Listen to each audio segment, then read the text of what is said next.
Hello? Hello?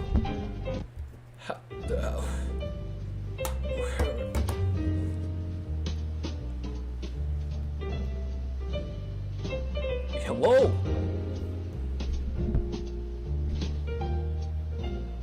Let me turn down my mic a little bit. It's kind of peaking, I think.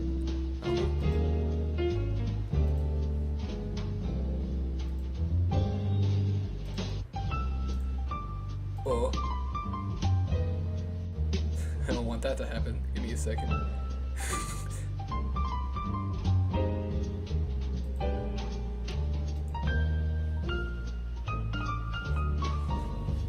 Okay. Hello! How is everything going? I am live. I need to do something real quick before I switch my my camera over. I gotta do something funny.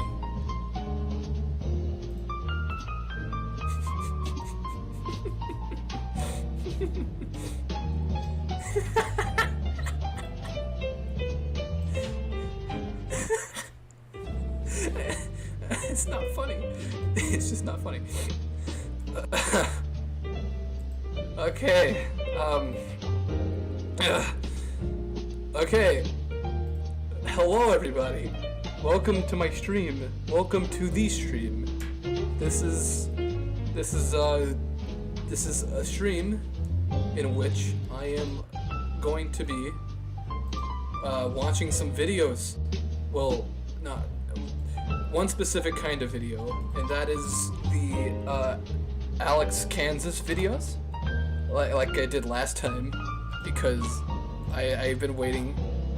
I've been waiting to watch these all week, and I have a guest with me, and he is here to watch the ALEXKANSAS videos with me because he's already seen them and he wants to watch them again apparently with me. So, without a further ado, some weird furry guy I found sitting in a box on the side of the road. Is that my cue?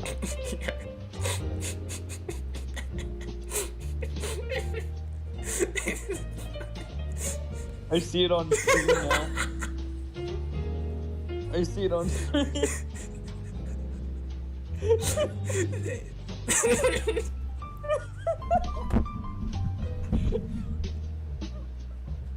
It's not funny. Anyway.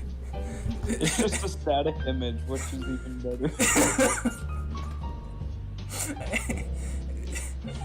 That's hilarious.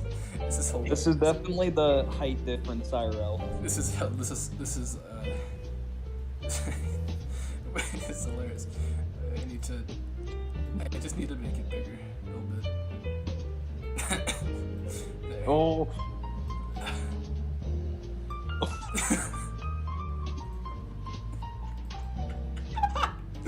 It's not, I don't know. It's not funny.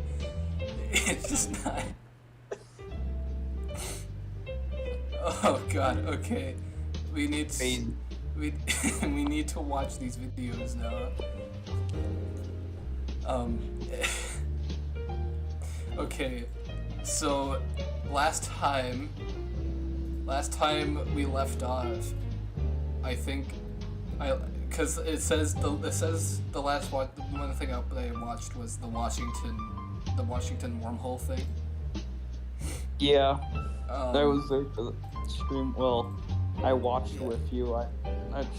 I watched the stream. Yeah, that was the one with the tree and the thing being built over the thing. National monuments or something. Let me screen share. Hopefully it doesn't break the stream. But we should be fine. I can't get over that. Okay, so I can now cut the music and change the scenery real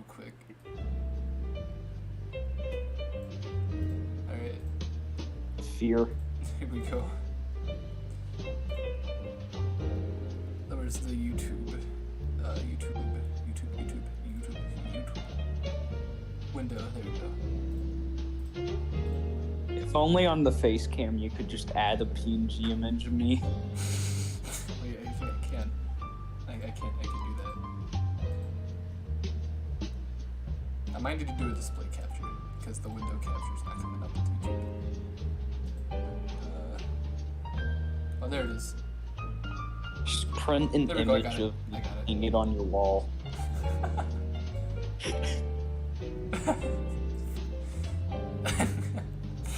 can't do that. Okay. I'm gonna get out of studio mode. Okay. Before I start, I need to add that. I need to add the image.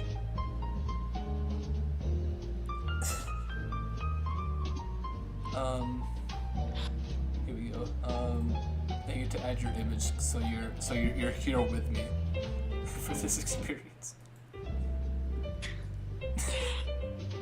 I have to be with you. That's the only way. Where is it? It's on the top right corner. I'm just there. I'm looking down on you. Oh, there we go. There.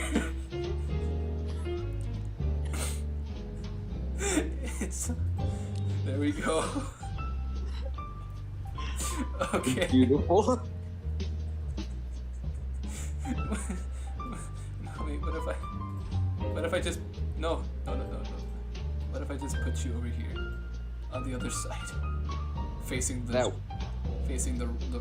wrong side? Is fine. Yeah. Oh, there we go. I can watch with my third eye. Oh, there we go. Flipped. whoops. All right. It's my screen share's all right with you. Yeah. Okay. Oh God, my friend came over. Oh no. My friend's watching the stream. Oh dear God. Okay, here we go. You ready for this? The Delaware double. I have. Yeah. Okay. So we have several videos, but we have enough time for all of them. I'm pretty sure. Definitely. It's only a few hours. It's only like an hour. Add gains meat. I don't care. Okay. Tell me if you can hear my screen share already. If not, you can just listen in on the stream. Yes. An accidental discovery made by two fishermen has sent shockwaves across the nation. Okay. Around 4 p.m. on Christmas Eve, Ralph Grassman and Michael Tillman were reeling in the last batch of catfish when something on the ice caught their eye. It looked like a bicorn, one of those hats from way back when, said Grassman. The rest of the two who also organized the trip. Grassman walked down the ice to retrieve the hat. When he pulled back the hat from the ice, tumbled back in shock at the sight of a human scalp, partially exposed in the ice. Tillman walked over and after a brief discussion with Grassman, agreed to remove the rest of the body from the ice. The effort took several hours, but by 10 p.m. the fishermen were able to pull the entire body from the ice with no further damage. Although both men had presumed that the individual was already dead for some time, Tim exclaimed in shock when he reportedly saw the individual's eyelid twitch. Grassman suggested to immediately take the body home and attempt to revive the frozen man. They proceeded to carry it back to Grassman's apartment. They laid the body in a full bathtub, gradually raising the water's temperature throughout the night to prevent shock. Yellow tub? Grassman claims to have learned this technique from a pulp magazine he had I read as a know. child. It's just a yellow At tub. 2 a.m. the Just yellow following tub. morning, Tillman claimed that an individual briefly Speaking. regained consciousness and shouted, "Victory or death," while Grassman rested in the living room. At 7 a.m., the frozen individual appeared to have relapsed into a deep coma. It prompted Grassman to phone the In the local yellow authorities. tub. And that's why he hadn't called medical personnel earlier. Grassman told reporters that he didn't want to risk the lives of the first responders, who had been driving on slippery roads in the dark. Shortly after being phoned, paramedics arrived and rushed the frozen man to a Delaware State Hospital.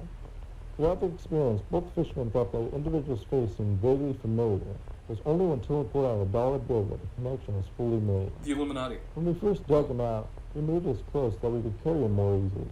Clothes weighed a ton because they were completely frozen over. By both, we saw the clothes without ice and we can have no doubt that we dug out George Washington. Oh, shit. Although Delaware State Hospital has declined to comment on the identity and the condition of the man, Gressman brought the bicorn hat from the previous stage of the Delaware History Museum, where historians confirmed to be an authentic piece from the 18th century. The validation raised more questions than answers, as further research revealed that no Washington reenactors or artifacts have been reported missing. Gressman believes that the man he dug out from Now the we ice don't know was the where true he George is. Washington. Now we have no The former president had become gravely ill while crossing the Delaware River. Gressman claims that the imminent death of Washington could have been devastating to the war effort, so his condition was likely kept secret by having a double acting as the president until 1797. And asked for an explanation to why the body had been found so far from the site of the battle, Gressman replied, "He either drifted away or his men purposely planted it far away so that no one could find it." During Saturday's morning press conference, President Dean shared his thoughts on the discovery in 2 words. Not President. I'm surprised. I'm James Dean. James Dean, the best president. I'm just imagining in my head that it's like a Captain America situation. George Washington comes back from the ice from like a ice capsule, and he just rises from the dead. He's a super soldier now. Okay, that's it. That's it for that video. So That's it. basically to gather from that video is George Washington was frozen fell off the boat in the Delaware River and got frozen to death, and then James Dean is still president. How surprising! James Dean is James. Oh, the Rockefeller Tree tragedy. Oh, Rockefeller Tree tragedy. Oh boy, here we go. I don't care. It's the best combat. I just want to watch ALEXKANSAS. Alright. Virginia in Wonderland. Virgin in Wonderland. Virgin in Wonderland? Bro, hold on right now. I'm Yeah. gonna close my door real quick. Here we go. Rockefeller Tree tragedy. This one has to do with the last one that I watched. Not the one that I watched just now, the other one. Yeah. Okay.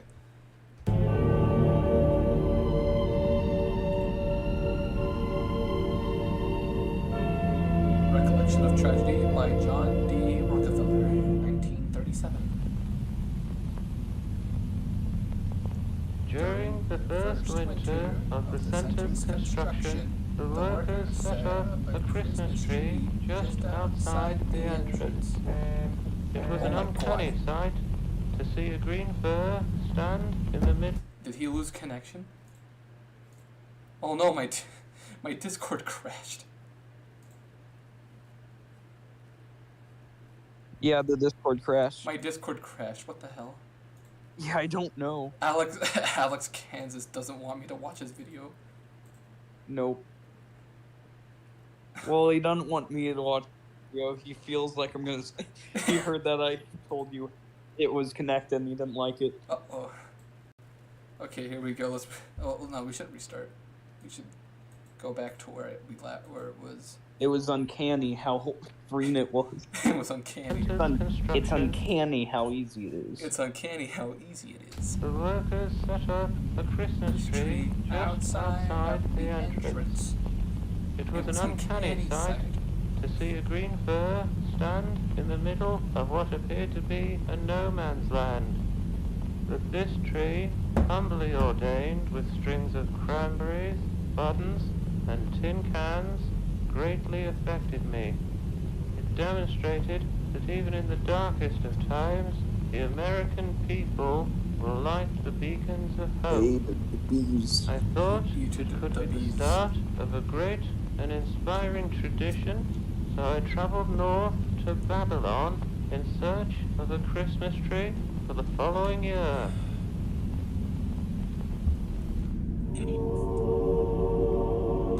Recollection of Tragedy by Rockefeller D. Rock John.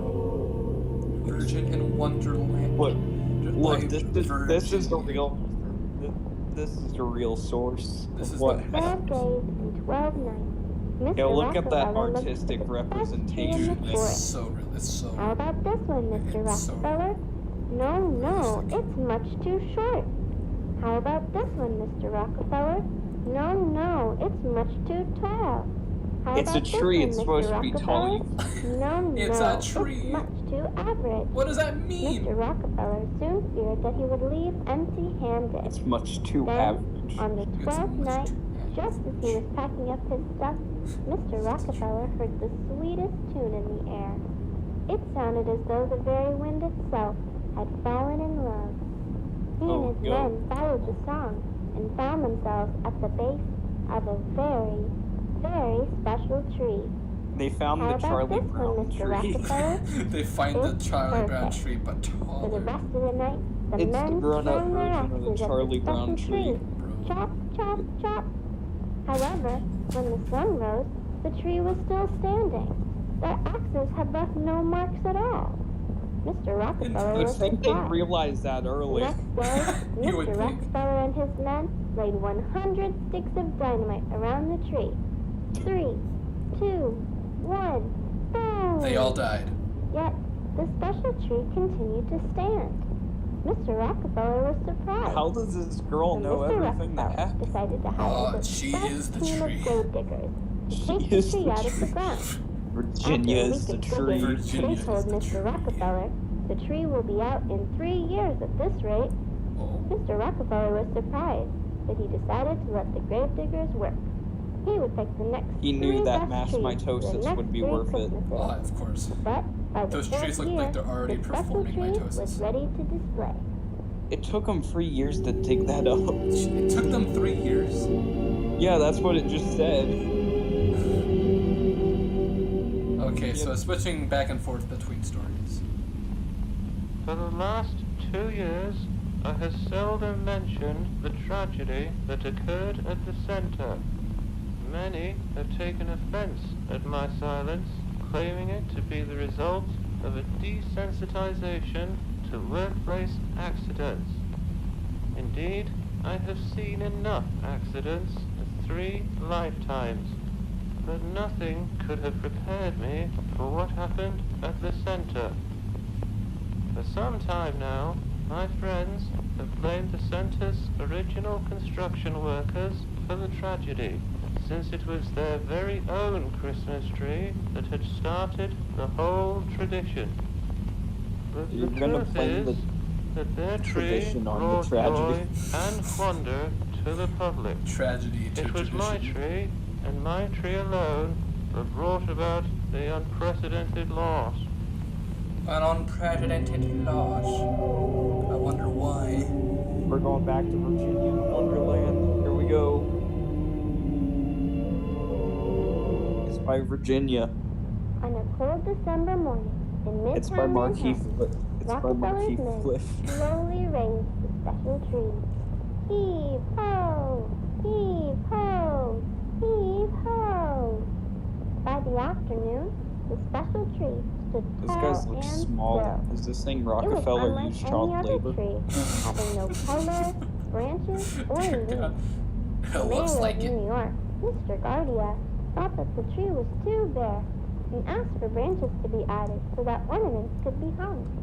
Mr. Rockefeller didn't agree. He Just thought the tree was wind perfect, the lights just the way around it the was. tree.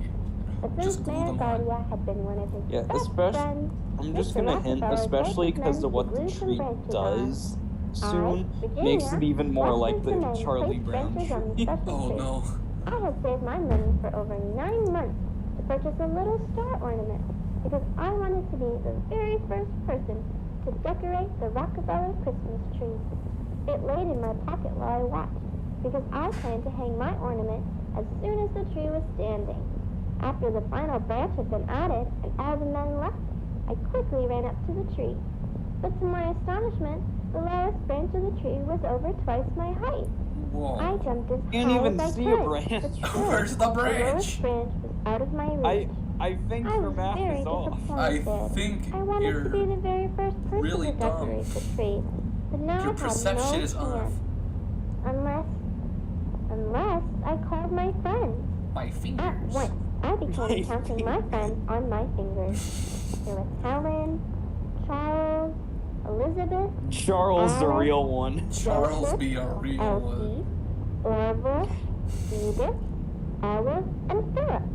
10 Yo, friends Charles could and ask Phil, for the help. real one. Then I realized Philip that looks like a 10 real friends stand-up guy. standing on each other's shoulders could put me at the very top of the Christmas tree. I don't think that's My how star physics could be works. the first and the tallest. Without a second to spare, I ran from door to door, asking for help. Knock, knock, knock. Helen, are I'd you like there? for your child to Knock, lift knock, me up knock. towards the tree. Charles, are you there? Knock, knock, knock. Elizabeth, are you there? Eventually, I gathered all 10 of my friends at Knock, the bottom knock, of knocking the on Rockefeller heaven's Christmas doors. tree. I told them my plan, to have them all stand on each other and form a ladder for me to Oh, wait, climb to the top. she's not even telling My them the friends plan until understood she has my them all trick, gathered. Oh and my they God. quickly started to climb onto each other's shoulders. Yo, Jar. Ow! Helen had stepped on Charles' fingers. Ow! Helen, Charles had stepped on Elizabeth's fingers. Ow! Elizabeth had stepped on Alice's fingers. After many Oh groans my and God, tumbles, there's no way my this is friends happening. There's formed no a way this sturdy is ladder, real. and I began to a climb. sturdy ladder. My joy grew with every passing pace. Before I knew it, I was at the very top, looking down at the tree. Then they fell and all My died. Ten ladder times. It ascended, was 10 paced times back your and height. forth, and occasionally felt like it was about to collapse. But Yeah, I no turned wonder. off And the then it music did. and focused on the tree. Oh no. Closer, friends, closer. Then I secured the metal star at the top of the Who tree. speaks like It was this? perfect. Hooray! A child. Victory! I'm the first. Just then, there was a strange sound. The tree began to shake. Uh-oh. Its glued branches fell off all at once, and the entire tree slowly bent backwards. I told you. Oh my Soon, God, it the very did. top of it touched the ground, forming a perfect arc. It was like a very strange rainbow. My heart sank as I saw my star gently slide to the ground from the tree's top. The tree just brings back up. Everything I touched died. Producing thunderous booms. The lightning scared my Let me friends guess, and she me. got a rock We for all tumbled to Halloween. the ground my and God. ran in all directions, but the lightning caught up to us. I was blinded by a great white light. I God? remember when my God. eyes adjusted, God. I was in a field of special trees, and I saw. Oh. In a flash, I returned to the street where my friends and I had been struck by the lightning. We were all on the ground, being attended to by other people. I had scratched my legs badly, and I could see that my friends were also hurt. I looked up at the Rockefeller buildings, and I thought that they looked a little different. The whole street looked a little different, and the special tree was nowhere in sight. You killed it. Killed You killed it. it. The tree's gone. The tree is gone because you killed it, and it's your fault. All your fault. It is only natural for the reader at this point to wonder why the incident has been referred to as a tragedy. There had been no loss of life, and, aside from a few temporary scorch marks on the center, no damage to the surrounding property. I, too, assumed it was a mostly inconsequential event, likely an electrical accident whose effects were exaggerated by the children at the scene. I was grateful that every life involved had been spared. A death at the center would have weighed heavily on my mind for some time. But when I encountered the results of the children's medical examinations, I wished that a death had occurred in place of the unfathomed. Oh. Okay. Thanks for letting us know that you would enjoy the death of a child. I'd rather Please. a child die. I'd rather a child die. visited me at the hospital, The oil. but they looked completely different. Ma looked worried. After she wiped her tears, she asked, "Did you hang your bear at the Rockefeller tree?" I answered, "It wasn't a bear. I was going to hang a star." To which they asked, "What do you mean?" Pa asked, "Where did you get these clothes?" I answered, These are my clothes, the ones you helped me put on this morning. To which they asked, what do you mean? My ma then asked, why are there dots all over your face? I answered, those are my freckles. I've had them since I was little. To which they asked, you'd think the mom would know what freckles are at least. My parents quietly left my bed and talked to my friend's parents. Then they all started to cry and yell. The nurses made them leave, which made me feel better. None of us thought that our real parents had Charles visited, hanging out with her. but they all did feel familiar. Orville and Philip were especially shaken. They didn't even share the same last name with their parents. The nurses tried to convince us that those who had visited us were our parents, and that we would come around to properly greet them after we healed. But it was hard to believe. Whenever I looked out the window, I saw that Manhattan looked different from memory. Mr. Rockefeller himself was kind enough to visit us in the hospital. He asked us whether we were okay, and then after some time, he and the nurses began to ask us some very easy questions about American history. Mitosis. With every reply, they would chuckle and shake their heads, until I told Mr. Rockefeller who I thought he was. He chuckled at first, and then became silent, as if the simple fact had deeply affected him. He had asked all my friends a few You're a questions failure, about Mr. himself. Rockefeller. You're a failure, Mr. Rockefeller. Do you even know about mitosis on a mass scale? Mr. Rockefeller quietly stood with the nurses for a while. Do you even know what mass mitosis is? Do you even know? The nurses took x-rays of us. Do you know to what make sure we Alcatraz hadn't is broken doing our right ribs. now? Do you understand the weight of this tragedy known as Alcatraz mitosis? Mitosis of Alcatraz on a mass scale? The nurses ignored me. I didn't fall asleep that night. I kept my ear close to the wall to hear what the nurses were saying next door. I heard one sentence over and over. Everything's backwards. I wonder what they meant by that. I never told my friends, because I didn't want to scare them. But I spent the rest of the night with my hand to my chest, wondering if my heart was ever on the right side. So they went to a reverse plane of existence? Something like that, I think. That sounds about what they're going for. Now we can hear what Rockefeller has to say. Yes. For several weeks, the children were kept under observation at the Columbia Presbyterian Hospital. I visited them as soon as I had the chance to. All the families of these children were deeply unsettled, for they had all independently come to the conclusion their child had been replaced by a doppelganger. They claimed that these new sons and daughters possessed substantial differences from their real children.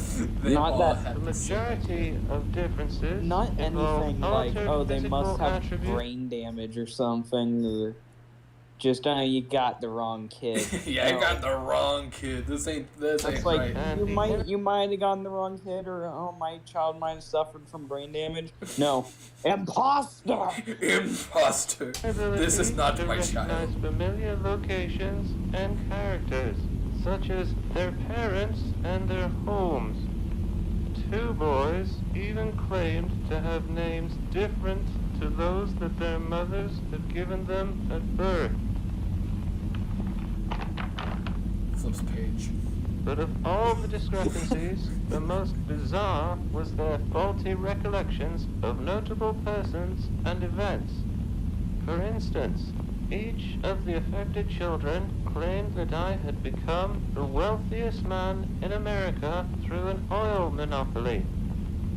It is common knowledge that I did indeed work at an oil refinery in my youth, but to entirely deny my 2 terms as president and insist instead that I had always been a mere philanthropist struck me as being particularly odd. The families were agonized by the children's behavior. Some continued to search for their real children. I support their endeavors, but I do not believe that Maybe the they just children's didn't realize you were afflictions president, were the man. result Maybe of they didn't know that hysteria. you were the president. Who knows? Every day, I find myself recollecting the day that I had selected the tree. I have since realized the And for those who difficulties don't know involved basic in the American removal history, Rockefeller was never a president. of So it true. should have Because it is repeatedly true. discouraged me. And He had didn't I commit been mass discouraged, mitosis. the James families Dean, though. of those children would not be experiencing the anguish that they currently have. Perhaps I never had the opportunity to select another tree. Perhaps I was meant to select that tree regardless of my persistent character. Perhaps we are all trolleys, forced to follow the path of the track to each of our destinations. I take solace in that thought. Or perhaps the tree chose me. If we're all trolleys, Mr. President, then which track are you choosing? The one with one person or the one with 5 people? The one with one guy or the one with the other guy? Many, including my father, believe that the 1934 Christmas tree vanished. This is untrue. I have seen it wandering in the plaza on many occasions, and it resembles a man far more than any tree. I don't like that. I don't like that either. John D. Rockefeller Jr.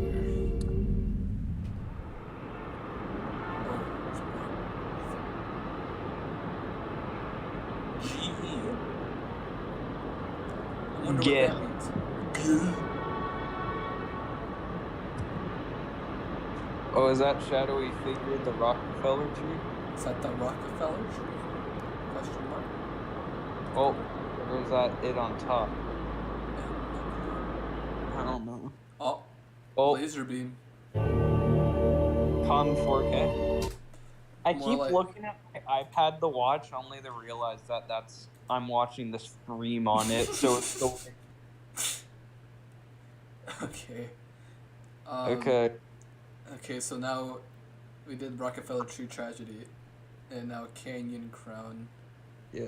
Freedom Faller and Suez Canal Crab are the 2 very interesting ones. Okay. I heard things. This is By Webflow the thumbnail, Interactions. you can kind of tell what the Suez Canal is referencing. There we go. It's Okay. my crazy tangent. we have we have some copyright free music for us to enjoy.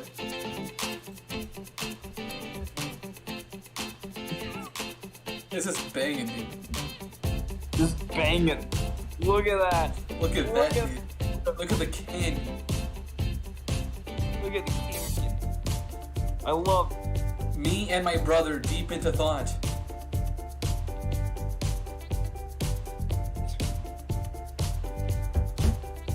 This looks like something we'd make for a school presentation.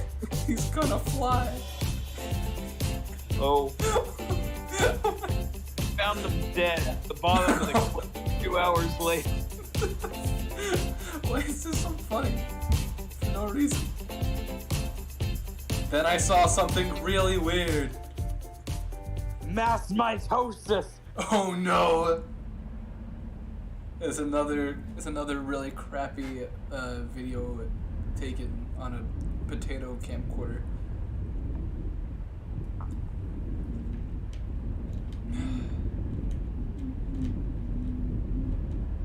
UFO? It made the whole place smell like vinegar.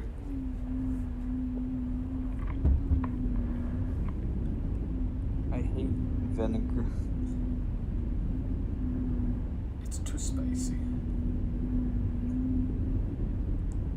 I know the taste of vinegar. It's too spicy. Just cut back to my amazing Grand Canyon trip. Rock on! Rock it on. Rock on. I've mainly only watched a summary of this series. I haven't watched like the full videos. Then I saw it again. Rock on, dude. Rock on. Rock on. Rock on. Look at that. Rock on. Rock on. Are we looking through a microscope? I can't tell what this is. I know. You can barely tell what that is.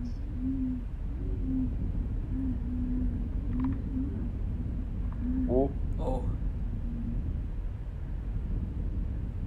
Buddy, why is your camcorder so blurry? Oh. What the dog doing? What the dog do? It's gonna peek at you. Oh my god. Bonus stuff! Bonus stuff! Oh, I hated that. Oh no, we're gonna die! The next caption is, oh god, please help us.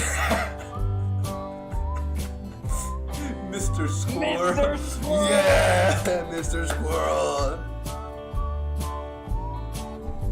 How do you move on like that? How do you move on like that? How did... We did a little research and found out what we saw. It's called the Canyon Guggalum or Canyon Crown. It uses vinegar to shrink its huge head back into its body. My dad said the reason we went on this trip was so he could find his sister Maya. We did not find his sister Maya. We did not find Maya. I think that was Maya. Oh.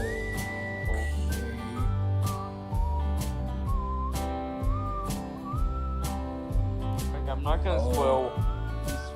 These photos become relevant later. Okay. Off trip.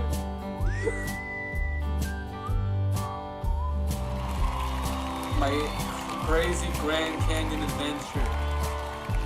Warren Arnoldson. Hold on, I need to...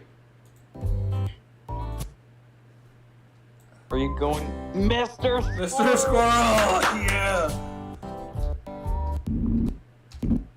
Oh. What the f... Yeah, you don't really get a good look at what it is, but later on we're gonna get an explanation of what that thing is, so don't worry. Which video? I forget which one explains what, but... Okay. That creeped me the hell out, dude. I'm not gonna lie. I can't in disaster because that'll show you my whole point of Dean being a horrible person. That creeped me the hell out, dude. Oh my god. Mr. Squirrel! Mr. Squirrel! Yeah, that video was weird, bro. You just see the thing come around the corner, it's just back to... Rock on, dude! God.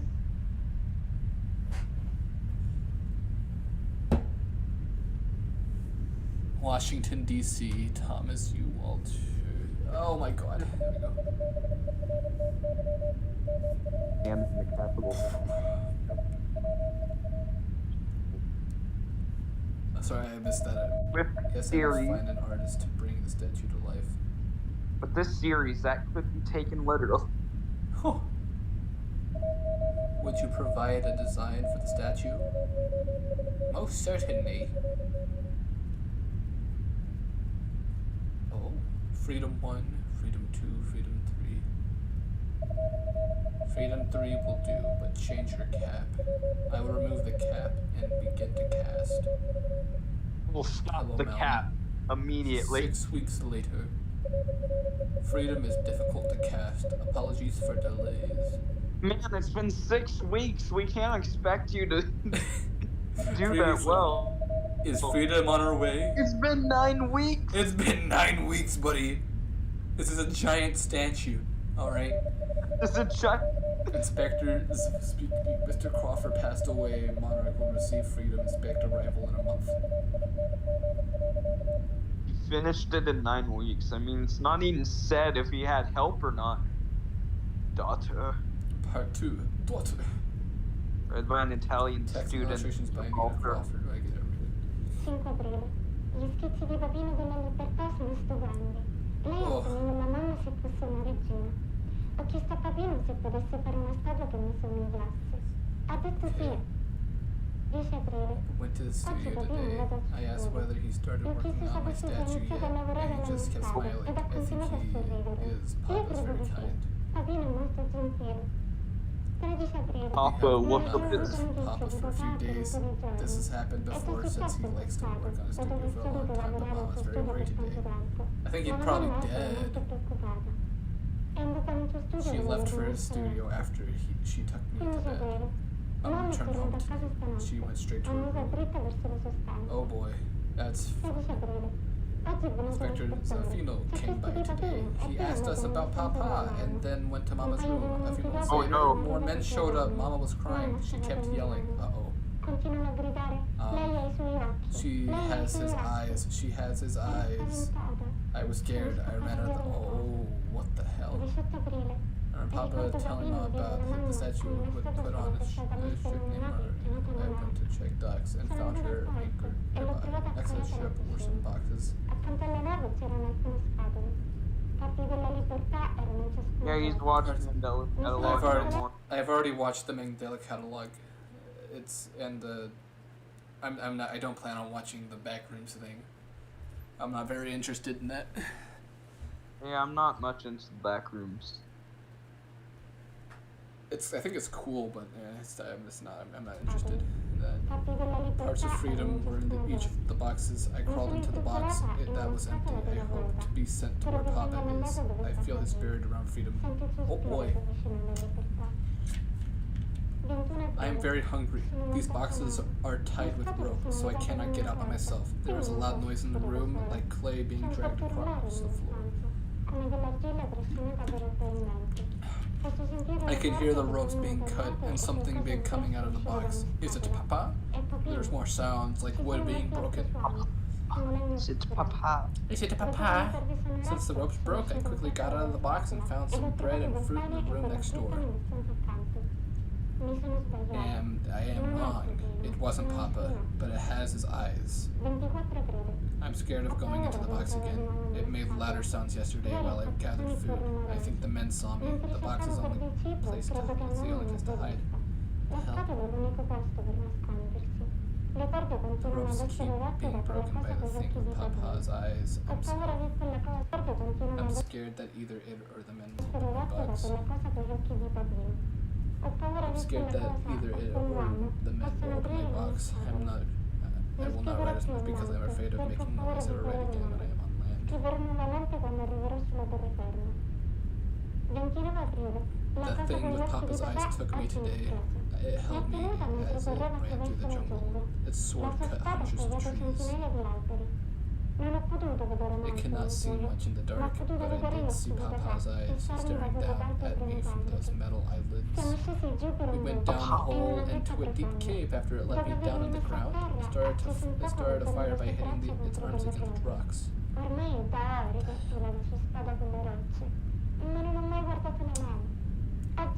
Since I have started writing today, the thing with Papa's eyes has been looking at me. I have a feeling that that's her Papa. just a strong feeling. Part 3. Part 3. Excerpts from Captain Logs. 19 aprile. 6 casse sono state caricate Crates were loaded at dawn. They are heavy, each containing a part of large sculptures. Inspector Zaffo told me that it is the goddess of freedom. Each crate was fastened with ropes in the storage room. No sliding is possible. He left Livorno at noon. I'm a slow reader. We left at noon. A crew of 5, 2 mates, 1 cook, and myself. Right. Crew of 5, 2 mates. That's only 4 people. That's only 4 people, not 5. We are behind schedule. That's... What? I think that's going to be relevant that he only mentioned 4. Probably. When he said it was a crew of 5. Yeah, I'm pretty sure that might be referring to the statue, because I'm pretty sure the statue has the girl's father in it. I mean, obviously, because it has his eyes. He was put in the statue. It has Papa's eyes. It has Papa's eyes. We're behind schedule. The ship is much slower than expected. Octavio found 2 large holes in the storage room this morning. Boxes were united to crews were quiet about it. Suspected to be the result of horseplay among the younger mates. Holes were plugged with tar. I expect the land to repair Crews tense. Nikolai and Petros saw a stranger wandering the decks last night. We searched and found nothing larger. Larger holes were found in the storage room. Boxes were untied again. There was more water in the ship. We are moving very slowly. I have no explanation for the damage. Very interesting. Petro and Thomas saw the stranger again. Another search turned up nothing. 3 more holes found in the strange room. Crates were found untied. We moved the 6 crates to the back to the deck to prevent water damage. Oh, I saw the stranger on board at dusk. They were trying to enter the crate. They ran when they saw me. They were not found during a search. We landed in Gibraltar at dawn. The ship took hours to steer into port. There were many holes in the storage room. Each one allowed enormous amounts of water to enter without the tar. We would have sunk in 3 days. Very interesting. You might want to get a new boat. Yeah, possibly. We opened the crates for customs officers. The crates were empty. Might want to get a new boat, buddy. Mitosis? The boat committing mitosis. Oh. Commissioner. Here we go. More reading. H. Morgan. Oh, no reading. We received numerous reports regarding a tremendous force that rushed across, which tore down hundreds and created several landslides throughout the previous night. One civilian to the work of a gigantic crawled phallic. Due to the sheer number of reports and the high level of concern in the surrounding community, I deployed myself along with 13 officers to the rock in search of an explanation. We discovered that there was indeed a newly forged trail through the dense foliage stretching almost the entire height of the rock. The trail was astonishingly linear, with no bends in the path. The cuts to the trees themselves were precise. Average day in Russia, I'd say. Trees continued to be worn to the touch, presumably due to the extreme speed of this force. A few fires present along the trail were extinguished by fellow officers as we traversed the rock. The path ended at a large crevice in the bodies, ground, apparently, which looked according to the graph. to a large underground cavern. What's that mean with the red dude in the ground? Officer Hadley descended into the crevice. It was not long until Hadley exclaimed in fright and urged us all to enter. Well, someone's The majority of us were in the cabin, which appeared to be an undiscovered offshoot of Sir Michael's cave. In the middle of the location stood a plaster model of a tall Greco-Roman statue of a woman. Surrounding this sculpture were the splayed remains of an individual, flattened like a set of clothes. Hey, Below that torso was stretched a quarter of the way up the statue, the sight of which compelled a few of the officers to exit the cabin. The human remains were collected and sent to the morgue, while the sculpture was cleaned and lifted out. The statue's blade, held in its right hand, matched the cuts present on the downed trees. Despite the fantastical implications of this detail, the Gibraltar police force officially concludes that the work of the crazed phallic was nothing more than the result of heavy winds. Yeah, heavy winds made those perfect cuts for all the... Of course. And the splayed remains of a human girl in a full statue underground. That's fine, man. Craftsman. Written. Makes sense. Arrives the tight-knit wooden ship. Better audio quality. The plaster bodies absent. Instead, a tall, wounded woman sleeping in its vessel, donning a helmet wrapped in a robe, clutching a sword and a damaged shield. Freedom! Overheard a conversation with the captain. A violent conflict with freedom at the port in Gibraltar. Boy, oh boy, they do I tell love freedom. Me inside her is the blaster. And I walk away, silently believing freedom craved liberation so terribly, she tried to take it for herself. But off the ship, she was dragged away. Freedom locked up. Freedom! Freedom in chains. That's not freedom. They tell me I have to take it out of her. So hook, rope, peel, and pull. When it was done, freedom stood motionless. Freedom stood still. I'll try.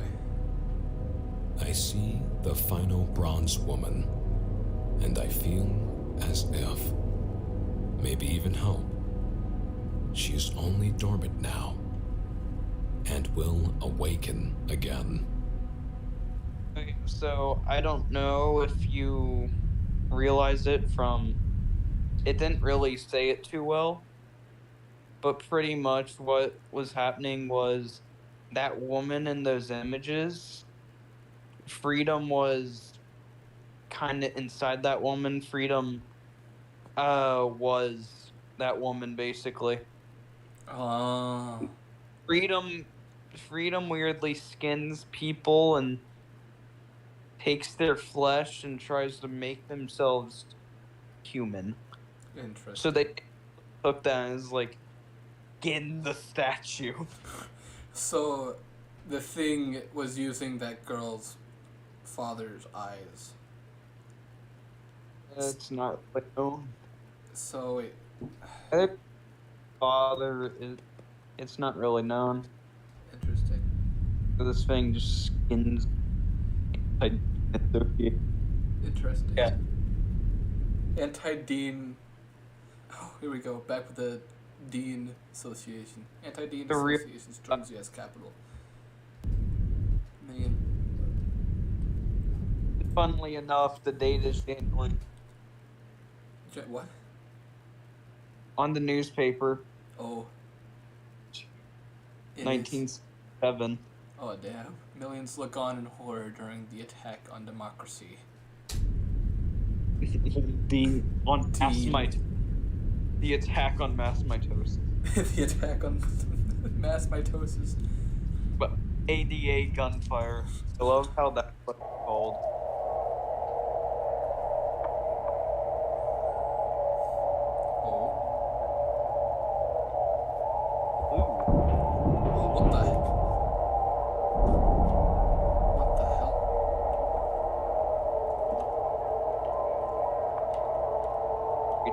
Why is the video quality always so bad on these videos? Oh. Perfect. Yes. Oh. Okay. That's the thing. Oh, wait. Oh. It's another video. Oh, I missed that. Oh. Statue.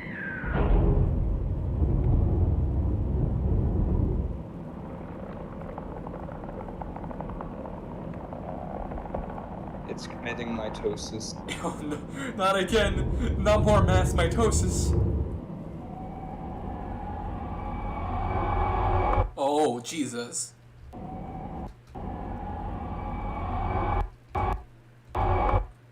Yeah, I think you can't really see what happened there. Did they just panic and stop recording? That was an eye. Was it? Yeah, that's the face. That's the eye right there. Oh. Yeah. Jesus. It has me Papa's eyes. It has Papa's eyes. It has Papa's eyes. You're not so Papa. Jeez, well then. Freedom Faller. Very interesting. So basically, Anti-Dean Association attacks the Capitol because, you know, Of course. And their gunfire starts hitting Freedom, which triggers Freedom. Yeah. Understandable. Alright, Maze Movie Maker, that's like the end of season 1, I'm pretty sure. Oh boy. You've already watched Corner Baby, because it's a whole different series. Yeah. I may have watched a little bit of the Corner People videos. Yeah. Okay. So, Maze Movie Maker. Ad? Oh, yeah. Ad! That Rockefeller tree tragedy where it cut off as it was saying something else in the girl's story. Mm-hmm. It said that it'll reveal it in a future video later on, so do you want to just wait for that to reveal it, or do you want me to reveal it for you? I'll wait. Okay. Before you finish brushing your teeth. Before you can finish showering. Oh, God. Before you can finish getting dressed. Before you can finish breakfast. Oh, no. Mitosis is going to kill us all. Before you can finish the morning paper. Popcorn will be ready. Okay. It's not... With a startup time just under 60 seconds, Popcorn Prime is the fastest personal computer on the earth. Your popcorn is waiting. But is it mass mitosis? I don't think so. Jesus. Maze manufacturing plants, 1960 to 1970. 1968. Oh. Oh. Mitosis? Oh. Mitosis! Mitosis! Mitosis! This is mitosis, right?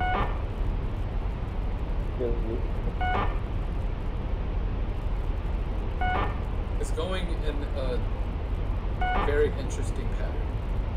Yeah. Well, they're the... So they... They're right there.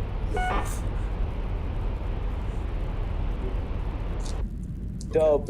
It looks like... Amazing most computer product safety commission fundamental at the mandatory recall of all personal computers. Personal computers may pose a risk to American lives and infrastructure. Companies may leave your computer at a local hazardous site collection center. Your safety is of the utmost importance to us. Truly the most villainous thing. 1960, Maze machines is fouled by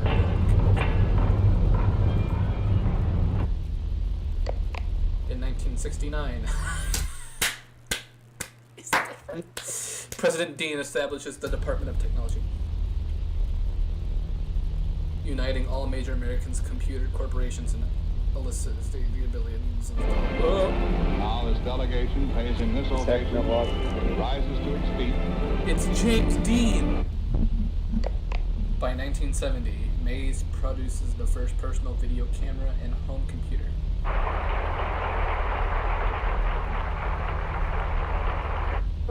60 seconds is impressive for 1970. In 1967, Maze collaborates with the Department of Defense. 67? In 1972, I'm fucking...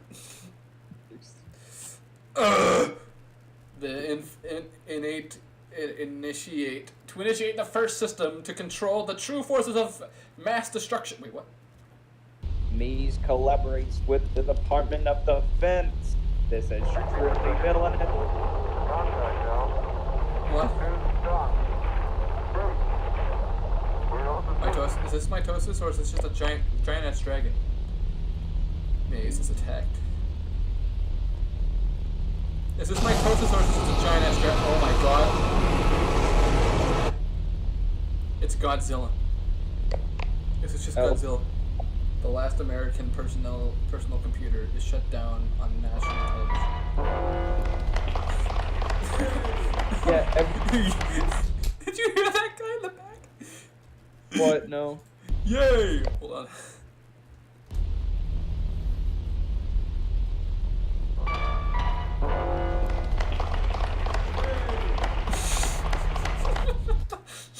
You just hear, yay! Yay! Yay! Yeah. In 2000, we've learned from our mistakes. Controls confidence. And today, there are no doubts. No doubts. I doubt James Dean. James Dean. With Mayor's Movie Maker, you can take control of Godzilla itself. You can take control of the Serpent King. Gundera. So it looks like a background for like a doesn't this look like a background that you would see during like a Newgrounds like stick fight animation? Yeah. I don't know why. It just reminds me of those. What? Property of Maze. And oh my god, the camera quality is actually good. For once. Dear God.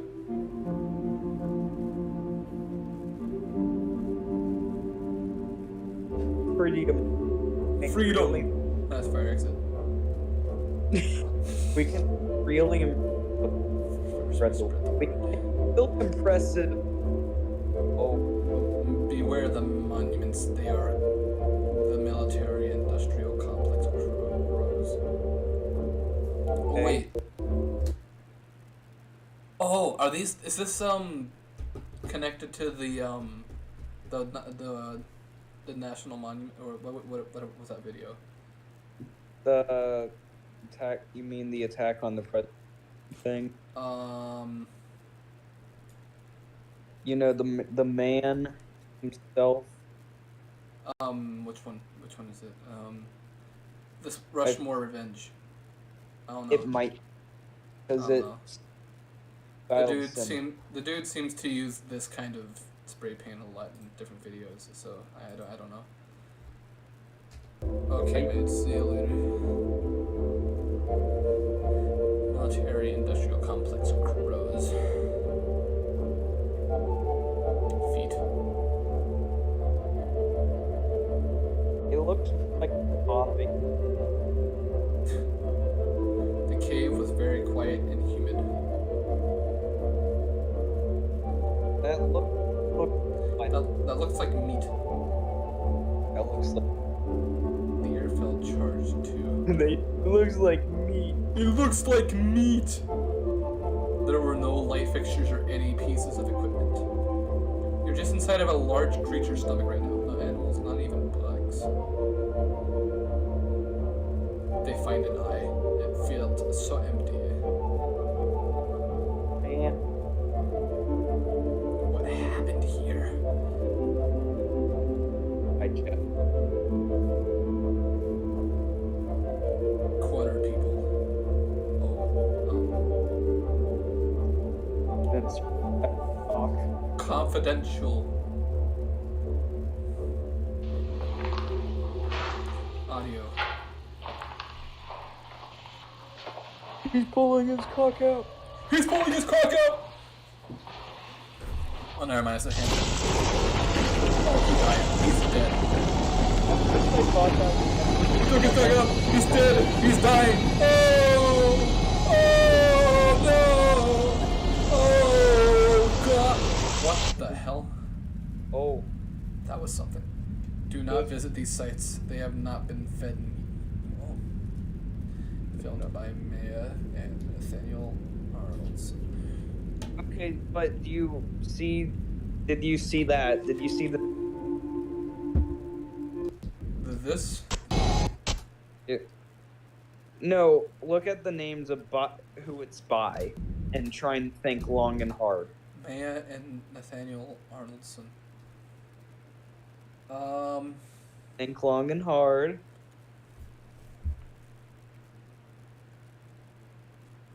I feel like I should know what this means. You should. What is it? I can't make the connection. I feel like I have an idea, but I don't. Canyon Crown. Canyon Crown? The guy was looking for his sister Maya. Oh my God. I had the last name Arnoldson. Oh Holy shit. Heads. So this might just be Maya. This might be the fake. Okay, so wait.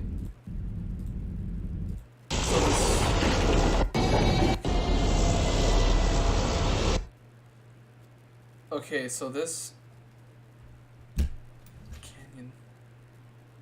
The dude. Okay, so this might be the person who might have touched the person who probably touched the rock or the walls or whatever might have been Maya. I would think maybe. And then and then whoever was holding the camera probably got out of there. And that's the same guy who went to the Grand Canyon to look for Maya, and then they found Maya as something else. Probably. That's creepy, dude. That's freaky.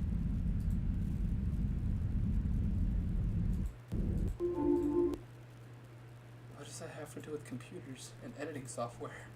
Yo, it had a lot to do with... Yes! Okay, that's a teaser. Do I watch the teaser? No, I don't think. Okay. The Monument Mythos. Okay. My favorite Suez Canal crab. Suez Canal crab. Here we go. I love crab. Twitch! I am streaming on YouTube. Do you think I give a shit about Twitch? Get off my screen! Get off my screen! Twitch, please! Get off my screen! Get off my screen! I respect your separate streaming software, but please, why are there 2 ads? I can skip this one. I can skip this one. Sorry, Twitch. Nothing personal. Suez Canal, March 2021. Does this look familiar? Oh. It's a flashback. Oh no. Oh no. Oh. Oh no! Oh! Yeah. There it is! March 23rd. Okay. April 6th, 2021. Oh my god. Of course that's what she knows. For the last 2 weeks, the container ship ever given as directed. Suez Canal. With every passing hour, it is costing the global economy over $4 million at the request of the Egyptian president. What? The United States will end the crisis with nuclear force. Both Congress and the United Nations Security Council have an approval to have the use of small thermonuclear weapons on the Suez Canal, several miles from the Ever Given's location. The blast itself will not reach the ship, however, the waves generated are expected to dislodge the Ever Given from its present position. Evacuation of the cities, the sites along with the waterway are in progress. Cool. I love nuclear warfare. To unlodge a ship in the middle of the Suez Canal. Lodge a ship, we're gonna keep your phone.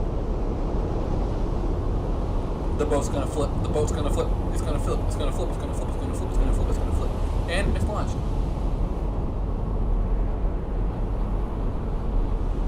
And it's stuck. Oh, what the hell? It's stuck again. Oh, what the hell?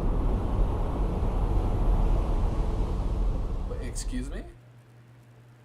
Twitter machine. Where did the Ever Given go? I don't know. Boats aren't supposed to do that. The ship disappeared according to the officials. It got up and left. Why is everyone It got up and left. Remember the ship that was stuck in the Suez Canal? It just disappeared. Yeah, it turned sideways and just like, it's just gone. Huh?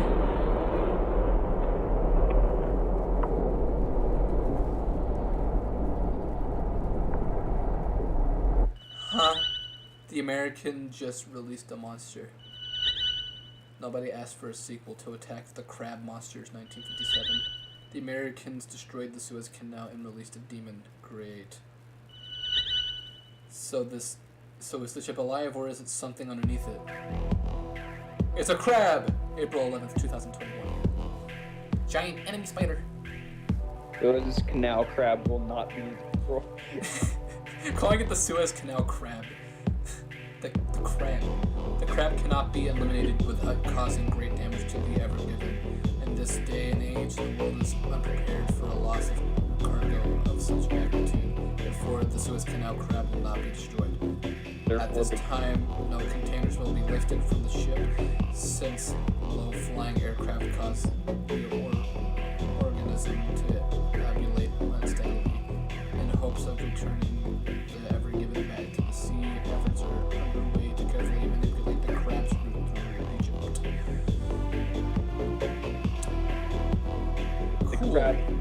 The crab will not be destroyed. Showing that with no context. I wish they called it about that, but they only called it crab. Oh.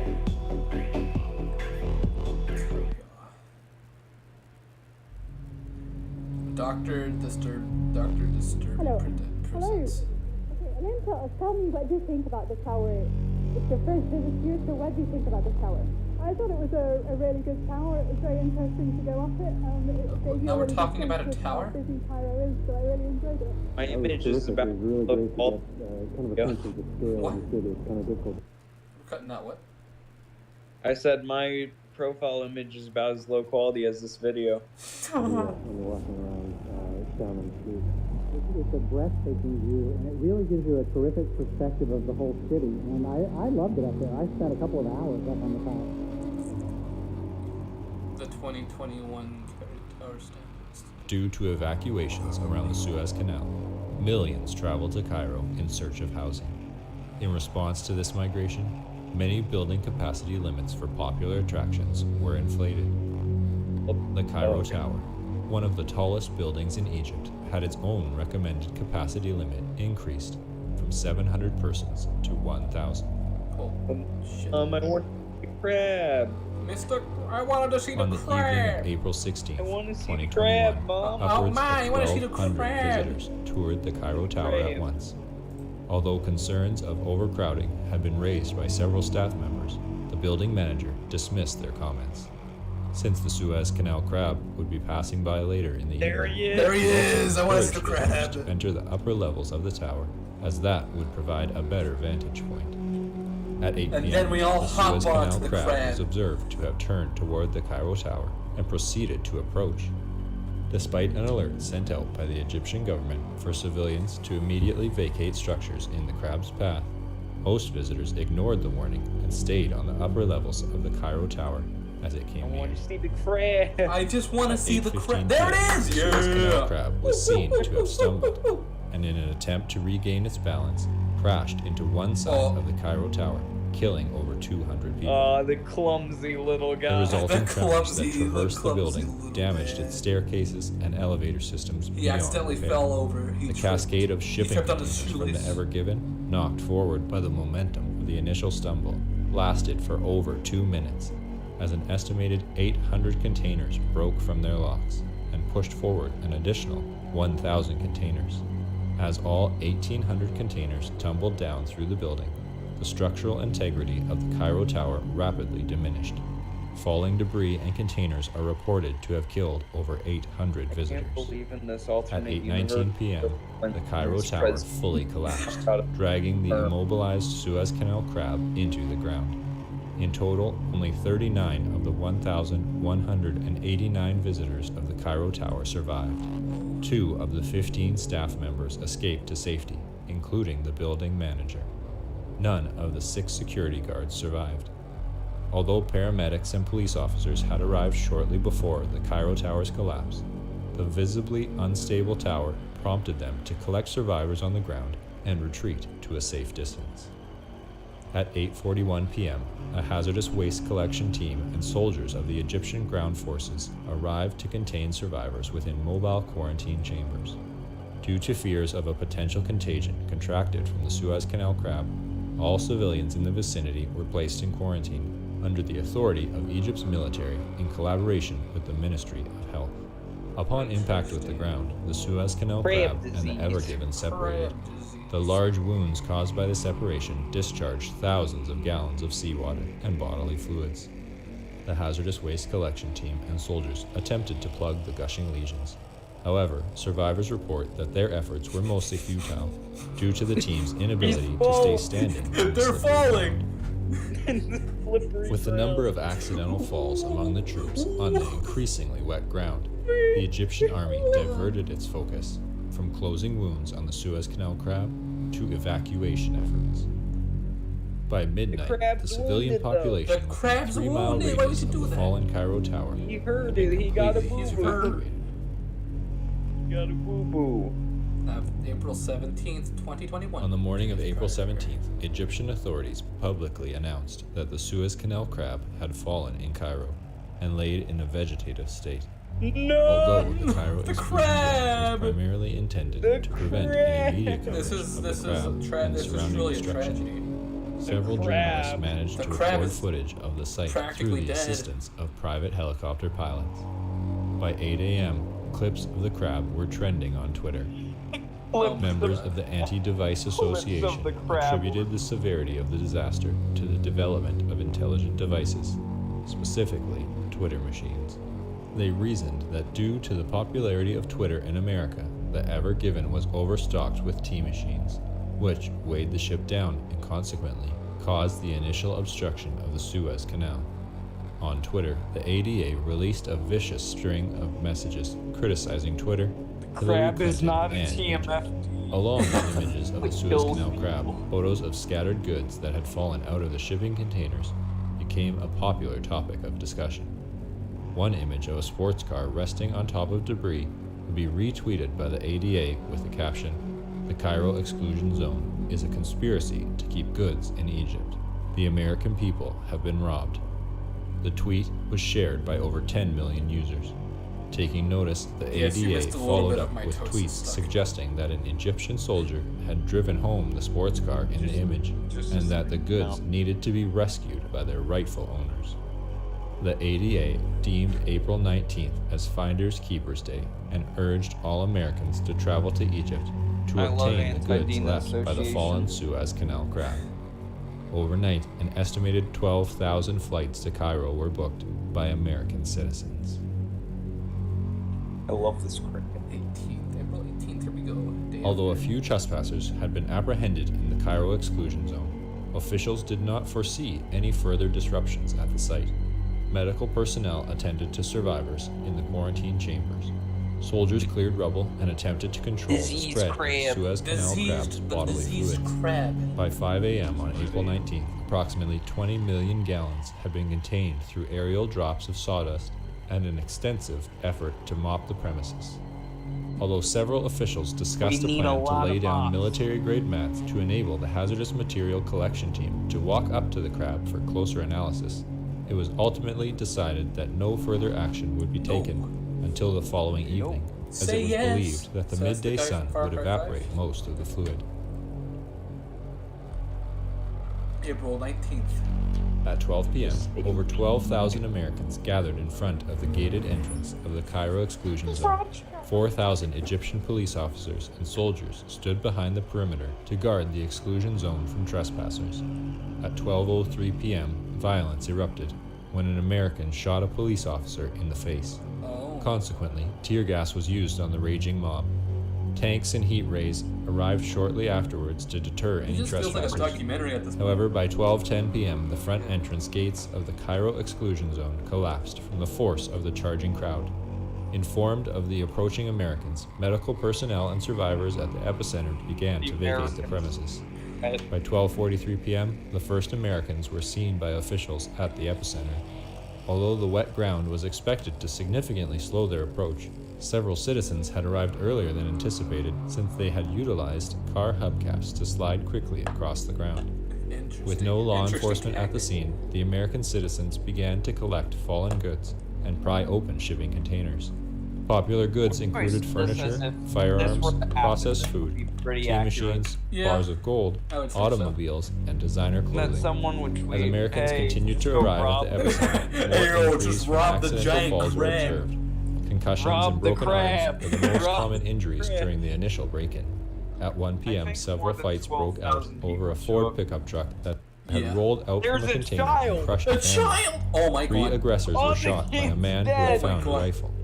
The conflict fueled an He has a unpleasant gun. He with more wins instances Battle of Royale, gun Victory violence as Royale. time went Oh my on. god. One notable incident saw the discovery of a container of firearms by a group of young children. The accidental firing of an automatic weapon by one child prompted the intervention of their parents and other adults. The resulting verbal argument escalated quickly and broke out into a full-scale gunfight with over 14 armed subjects, including the children. Oh my god. Another fight erupted after the discovery of a deluxe barbecue grill, which 13 Americans had simultaneously called dibs on when the item was pulled out of a shipping container. All 13 Americans died from gun-related wounds. When the last wave of the 12,000 Americans had entered the epicenter, overcrowding ensured that the accidental fall of one individual would trigger a continuous series of additional falls. Without any open space for the midday sunlight to reach the wet ground, the bodily fluid had no time to evaporate, and the number of falls steadily increased. At around 1:30 p.m., one of the posterior legs of the Suez Canal crab twitched and incited panic in a nearby crowd. As Americans attempted to flee, many fell on the slippery ground and were trampled by those rushing behind them. By 1:33 p.m., the screams of the panicked crowd had reached a deafening volume, reportedly being heard over 5 miles away. Oh my god. Due to the reinforcement of the Cairo exclusion zone's gates and orders from the Ministry of Health to prevent any American citizen from leaving the exclusion zone, the massive crowds were kept inside the 3-mile radius of the epicenter, held in place by an orderly line of tanks that flanked the entirety of the zone's perimeter. The gates stood for over 6 hours as Americans ran from the epicenter. Many soldiers became ill at the sight of injuries caused by the thousands of bodies being crushed into the metal bars. Jesus. By 7:15 p.m., everyone within a half-mile of the gate had perished from extreme pressure. Heat exhaustion, accidental falls, and gun violence were also major causes of death. Yeah, guns can do that. The Cairo exclusion zone gates were opened at 8 p.m. Soldiers searched for the remaining survivors. Of the over 12,000 Americans who had arrived, only 944 survived. Jesus. 77 of the American survivors were found kneeling around the Suez Canal crab and claimed to have been promised from a deity that they would survive if they prayed to the crab. However, none of them could account for the remains of dead worshippers that littered the ground around them. They would later establish the Church of the Ever Given during their stay at a local hospital. Howard Melrose, an American journalist permitted to visit the Cairo exclusion zone the day after the stampede, said of the site, "It looked like something from a medieval painting. All of their bodies were jammed into each other. Everyone became one." Fun. Fun. World Heritage Site. Huh. The giant crab is dead, I think. The crab is a World Heritage Site. Well, there is now a religion based on a giant crab. I think the leg twitching is just, you know, that thing where some meat will kind of act alive. Yeah. Enough. Yeah. I know that, yeah. Okay, we have 6, 7, 8, 9, 10. I'd say there's a lot still. Yeah, there's a few videos left, but we can make it through. I don't think I'm gonna be able to make it all the way through. Well, I'm gonna try. If you don't make it, I'm gonna try and keep on going with it. I'm gonna watch up to Dean Disaster with you. Okay, Ed. I mean, props for this guy getting Okay, prop for this guy getting ads on his videos, but I don't want them. Surprise! The shocking surprise visit!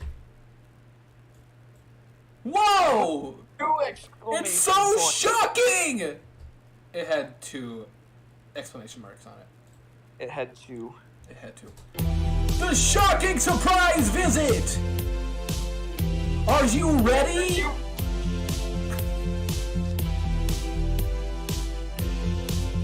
They followed me all the way home. Squirrel! It's Mr. Squirrel! It's Mr. Squirrel! Dude, it's Mr. Squirrel! He's back! Woo! He is beautiful. He's so beautiful. He's back. He just gave me the stinky eye. Horny. Yeah. Yeah. But forget about that. No! Since you're gone, you'll never see this video. No, I want to see Mr. Squirrel. I had a dream that you were still here and you were about to leave the house. And right before you left, you said, I'm going home now. I know your health problems made your body a prison, and now you're free. We missed you so much. I wish I hugged you more often. I love you, Dad. I hope you're happy wherever you... Oh. Mr. Squirrel! I can't stop thinking about you the day you let... It hurts so much to remember. Oh. Oh. Yeah, My worst memories live at home with us. Not the squirrels, Dad, please. Not the squirrel. Not Mr. Squirrel, no. Can't go to him. If I were a rich man.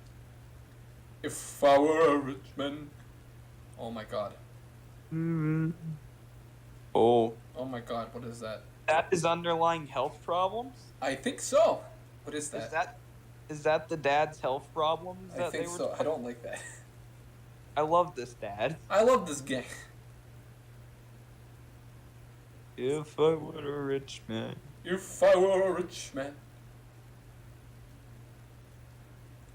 There's another one. Intruder? Intruder? Intruder? Mandela catalog? Intruder? An intruder. An intruder. I can't believe it's been 3 days already. And then it just cuts back to Mr. Squirrel. Nathaniel Arnoldson, July 19th. Wait. I'm not a mathematician, but... July 1961, May 20. So he died when he was like 59. Damn. Eric, Kansas, July... To 60.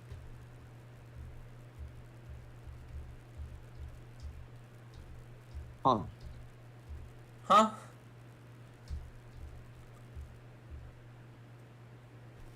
What? Did they both die? Did they? Same time? They have the same... Oh. They were born... Okay. They were born in the same year. And died in the same year. I'm so confused. And the same month, apparently. Yeah. They must have been really good friends. PayPal, go away. They must have been... PayPal! I love PayPal! Dean Disaster! Dean Disaster, here we go. Mr. Squirrel! I can't believe the noises that come out of my mouth sometimes.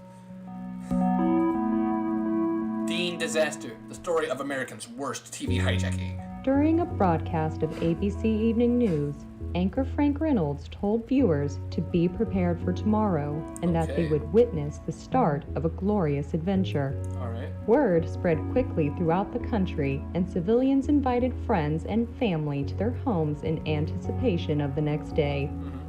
Although no details of this glorious adventure were known, it was widely presumed to be another exciting TV announcement from President James Dean. Yeah, let's go, Watching Dean. parties were organized in living rooms across America, and on the evening of May 13th, 1969, after the ABC Evening News ended, televisions were closely watched with millions of unblinking eyes.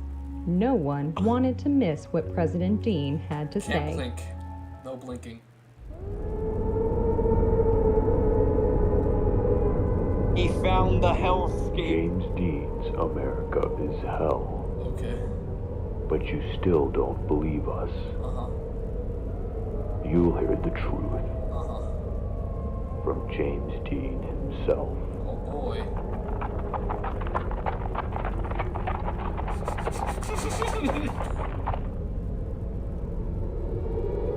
What?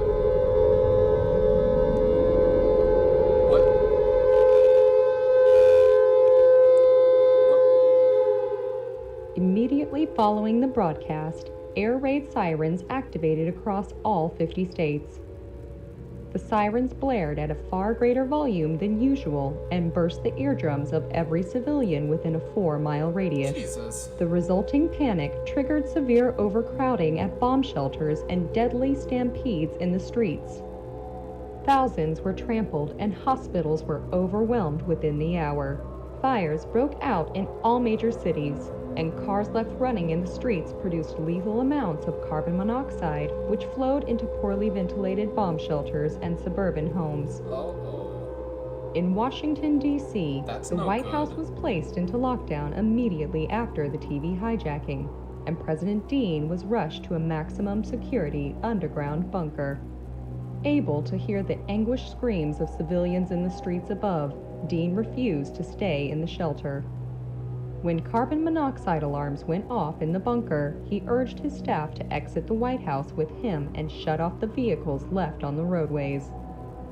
With a phone call, Dean mobilized the National Guard to assist with the deactivation of the millions of parked vehicles across America.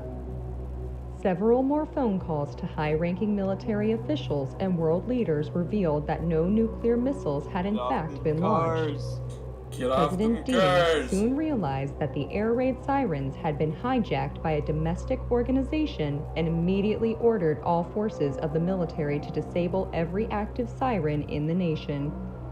When military technicians arrived at the location of the sirens, they found that the bodies of prior technicians, who had perished from the combination of stress and the siren's sheer volume, piled so high as to have formed a ramp to the top of the speakers.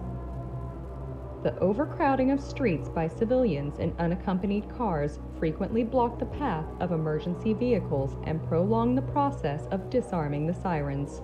Against his advisors' wishes, President Dean tasked himself with the deactivation of an air siren near the White House. He's dead now. Although he would accomplish the task fairly quickly, Dean sustained permanent ear damage and was rendered fully deaf. Oh, fuck. The sheer volume had also caused countless blood vessels in his body to burst and produce several abdominal hernias. His condition was shared among the millions of other Americans who had been near the sirens at the time of their activation. 3 hours would pass before all air raid sirens would be fully disabled. The next morning, at the advice of federal authorities, civilians slowly made their way from the shelters back to their homes. Although some continued to stay in the shelters for fear of radioactive fallout, most accepted the explanation given by military officials over the radio.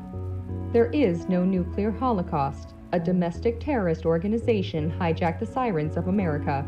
It made them to the streets an were littered with bodies volume, which many Americans have passed away from just by being there. And automobiles. The National Guard handed out blindfolds to the young, sick, and elderly as they exited the shelters to prevent the scenes of bloodshed from causing fainting spells and heart attacks. At the Walt Disney Medical Center, physicians examined President Dean and other members of his staff who helped disarm the sirens. All were diagnosed with severe hearing loss. Damn. Against his doctor's advice, Dean insisted on issuing a public statement on the traumatic events that had transpired.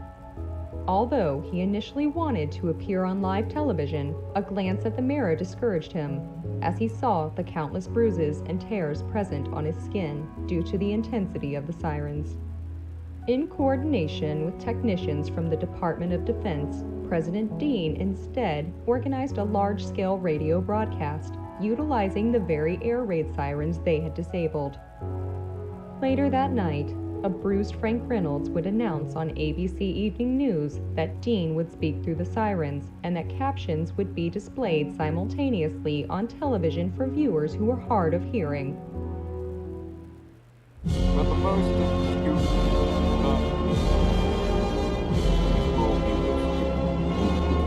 What?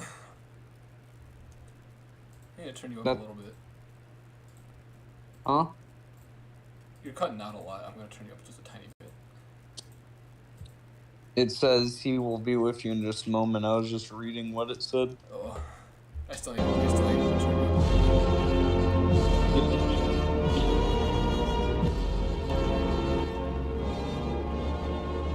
He will be with you in just a moment. My fellow Americans. My fellow Americans. It's Jimmy speaking. I'm sorry, very sorry for what's come to pass. I wish I could bring back your friends, your family. I want to fix everything. This is not the announcement I planned for. But as you know, there are people who have it in for us. The Anti-Dean Association. They hijack our systems. They hurt people. The Anti-Dean Association is an anti-American association. I want you to keep an eye out for them. They will not be hard to find because they are very proud of their silly ideas. Find them and bring them to your local authorities. We'll make things right. We have places for people like that. This is Jimmy signing off. Jimmy! Have a nice day! Jimmy. Over the next week, hundreds of thousands of anti-Deaners would be apprehended and sent to correctional facilities around the United States. Anti-Deaners. These facilities, meant for the anti-American, were aptly located near or at national monuments in order to symbolize a return to American virtues. That's where the tree was. Would stay for merely a few weeks before being released again. Friends and family of rehabilitated anti-Deaners frequently claimed that they would have improved personalities, no recollection of their past criminal activities, and even slightly altered physical appearances. These methods were so effective in calming the terrorist that many innocent civilians requested themselves to be sent to these facilities in hopes of radically changing their lives. However, federal authorities would deny any admission to those who were not affiliated with the ADA. During one address, President Dean acknowledged the high volume of requests from the public. He will be with you in just a moment. Again. Citizens. Yeah. That's not going virus.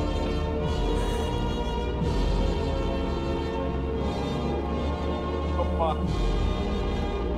My fellow Americans.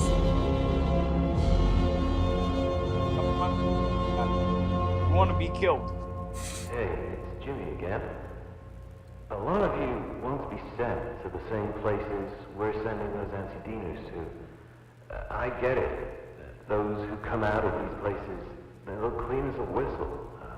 But if we send you to those places too, then those correctional facilities lose their purpose. If we send everyone to prison, then what's a prison anymore? This is Jimmy signing off. Have a nice day! On the morning of May 22nd, 9 days after the disaster, President Dean received a state-of-the-art hearing implant from Maze Machines, an up-and-coming tech company.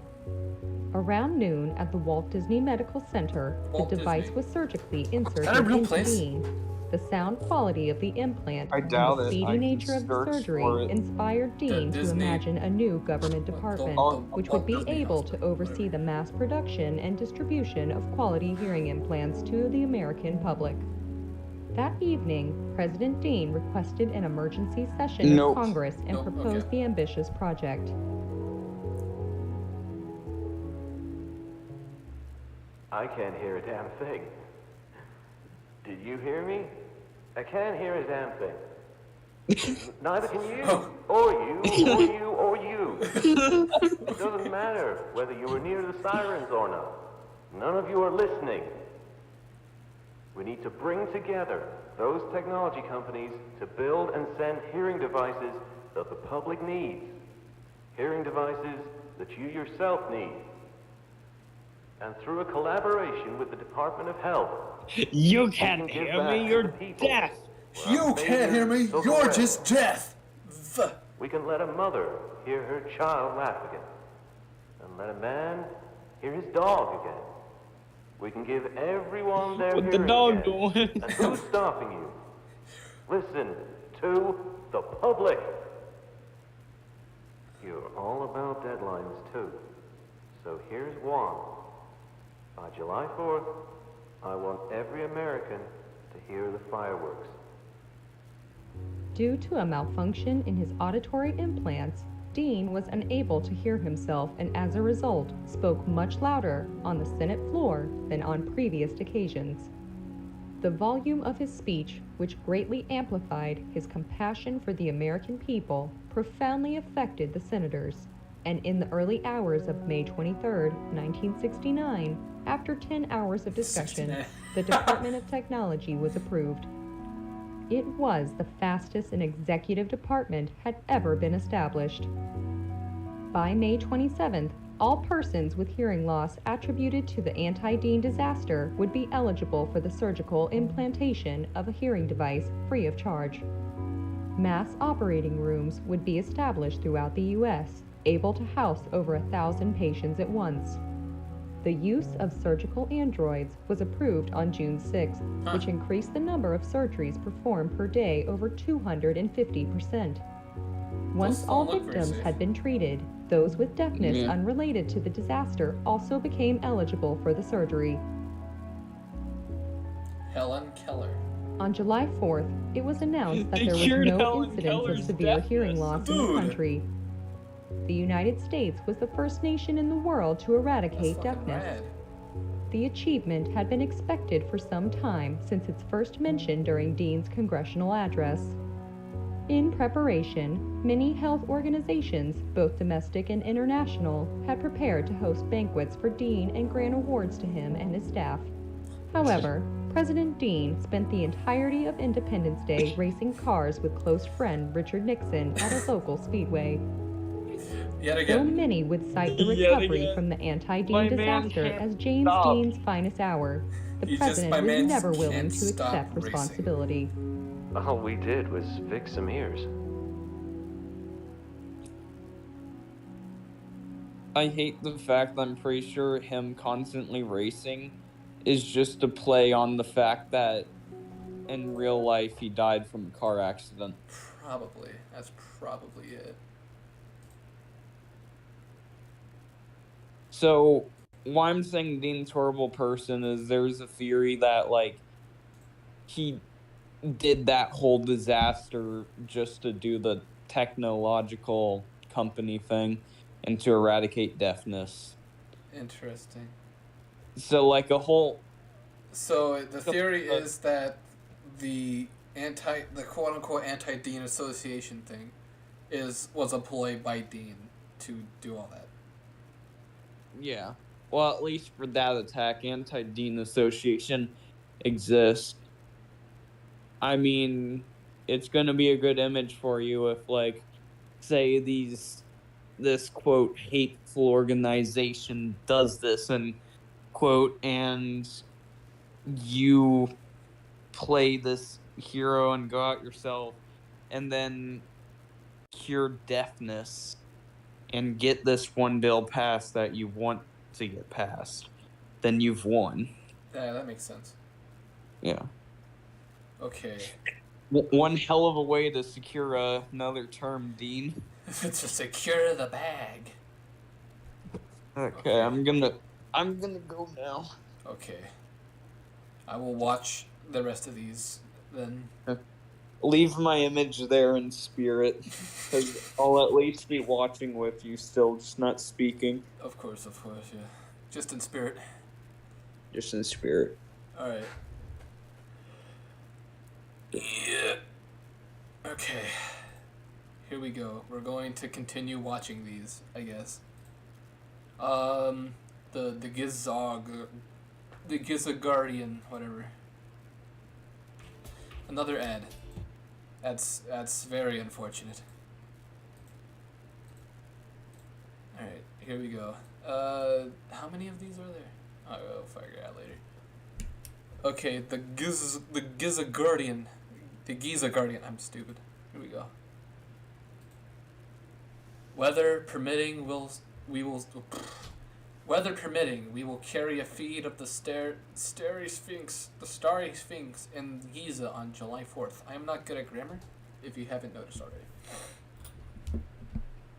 Stay tuned, it says.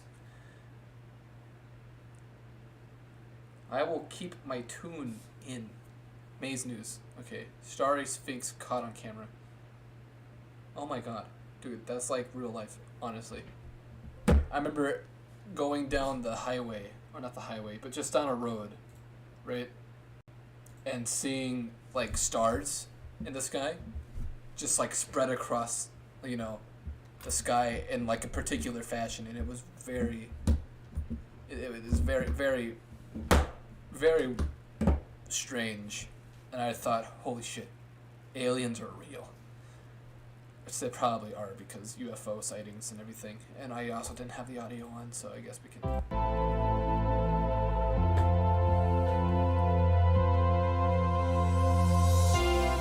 Starry Sphinx caught on camera. What is this music?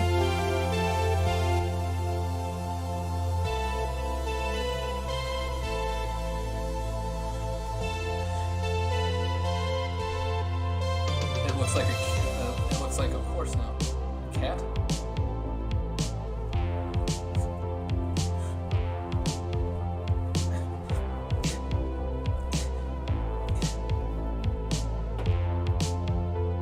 I couldn't contain myself, I'm sorry.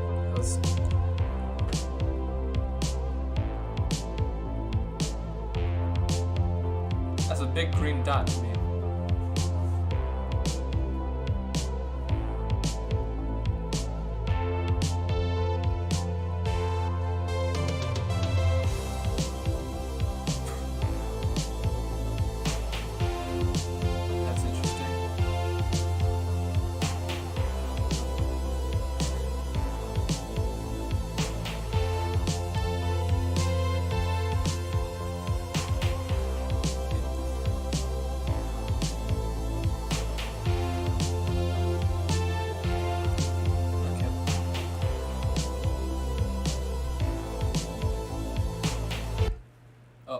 I'm sorry, I was jamming. I have no idea what just happened there. I'm sorry.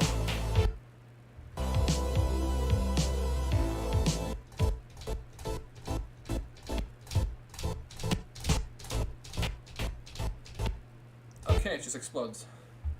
That's connection lost. Return to this channel at a later time. Doctor disturbing again. So I'm guessing that was something that was probably... Throughout the 19th century, English archaeologists in Egypt encountered stories, time and again, of mysterious lightning strikes near the Great Pyramids of Giza. It was reported that the lightning would strike only in the presence of certain rare constellations. However, no one outside of the Bedouin tribes knew of which constellations. The secrecy protected the value of Giza glass, a mineral created by the strange lightning striking the desert sand. The glass also served as a form of black market currency for several tribes. Understandable. For decades, the Bedouins' knowledge eluded British archaeologists. For as long as the constellations remained unknown, the Giza glass that formed was retrieved by the Bedouins long before anyone else arrived. However, in the late 1870s, British Egyptologist Flinders Petrie discovered the constellation which preceded the electrical phenomenon. In 1880, he arranged an expedition to collect samples of Giza glass for the British Museum. Petrie accurately predicted the appearance of Giza glass, and with the help of British troops, secured the location of the glass for themselves. The glass, which formed in long, multi-layered sheets, was fractured in order to be more easily transported. While collecting fragments, Petrie slipped and landed on an upright plane of Giza glass. The force of the fall, combined with the sharpness of the material, decapitated Petrie immediately. While British troops at the scene quickly assumed Petrie had been killed, a closer inspection revealed that he was still alive. Although his head was separated from his body, Petrie remained conscious and could even mouth rudimentary words. Medical personnel were initially relieved Petrie had somehow survived, but they became concerned when his head began to discolor and swell significantly. But the fate of Flinders Petrie is a tale for another day. I'm in shock. Petrie's lot, as his collection of Giza glass came to be known, arrived in England in 1891. Unfortunately, due to the poor handling of its containers during transit, the glass arrived broken into thin shards and was deemed worthless by museum curators. Yet, as a token of international diplomacy, the British Museum divided Petrie's lot among visiting American ambassadors. Vaguely aware of Giza glass's odd properties, President John D. Rockefeller ordered the immediate confiscation of the material from the American ambassadors. Rockefeller. Although many in his administration were eager to see the glass be used in warfare, President Rockefeller refused to authorize military use and instead discussed other possible applications with the head of the Department of the Interior. Windows. After numerous conferences, it was settled that segments of Giza glass would be polished into fine blades and given to a select group of Greco-Egyptian swordsmen. These unusually tall swordsmen were assigned to the Grand Canyon and guarded restricted areas from trespassers. Protected under federal law, the Grand Canyon Guardians continued to serve for decades until the last member was discontinued. All trespassers who were maimed by the Guardians were promised a lifetime's worth of a special concoction which controlled unwanted side effects. However, since the medication's efficacy decreased over time, older victims were promised housing within the Grand Canyon to guarantee their safety and privacy from the outside world, but only under the condition that they would lure known dangerous persons wanted by the federal government to the forbidden zones of the national park. Does that mean the Maya?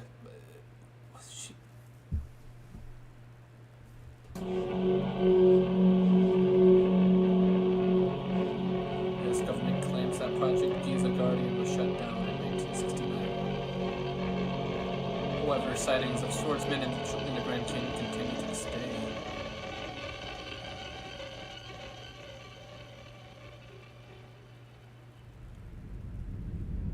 The following audio is an excerpt from an interview with Lewis Crawford, the wife of the esteemed American sculptor Thomas Crawford, who is best known for designing Statue of Freedom atop the U.S. Capitol. Thomas odiava l'America. È andato a Roma quando era 21 anni e ci è rimasto per il resto della sua vita.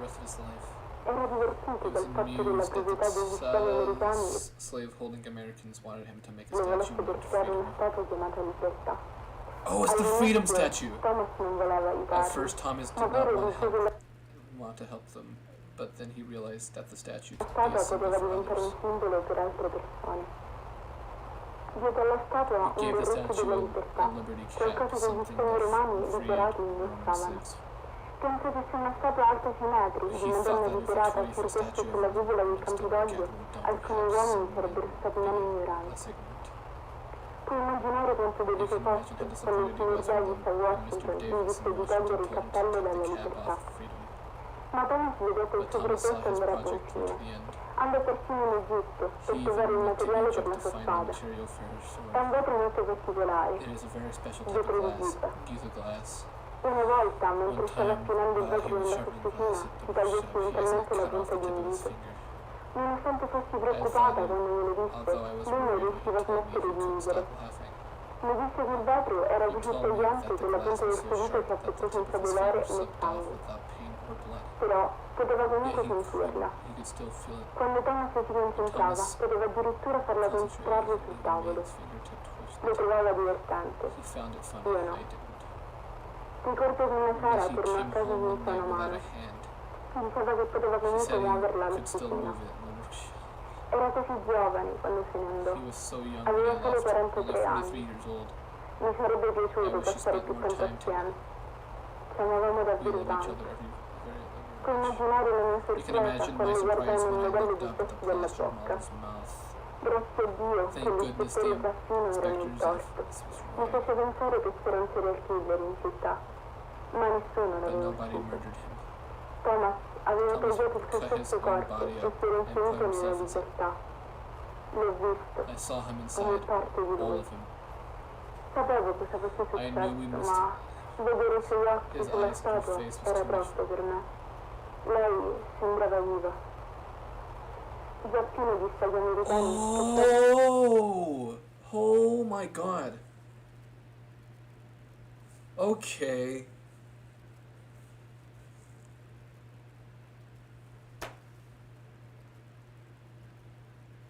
So many things are just clicking with me right now. fosse morto.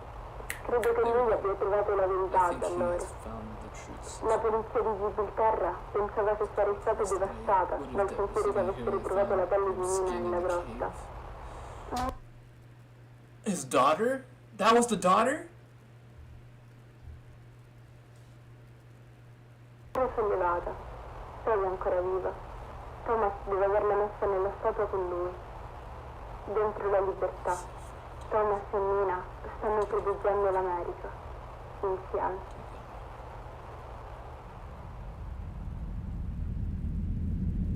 What the hell? Following the broadcast of the controversial Delaware Double Report, the Delaware River Journal was shut down by federal authorities. However, a secondary organization, the New Delaware Journal, continued operations. What the hell?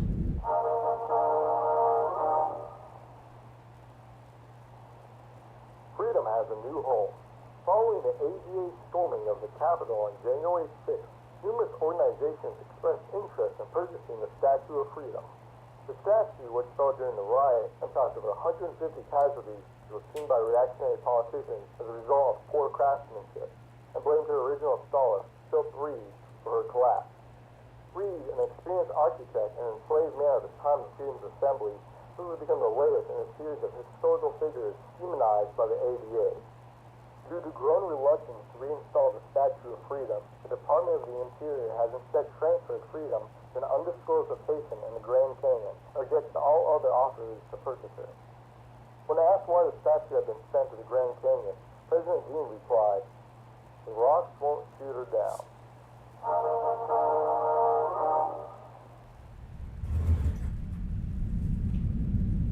Shortly after the broadcast of Freedom's new home, New Delaware Journal's Howard Miller's leaked classified file STFR 43099 to the public.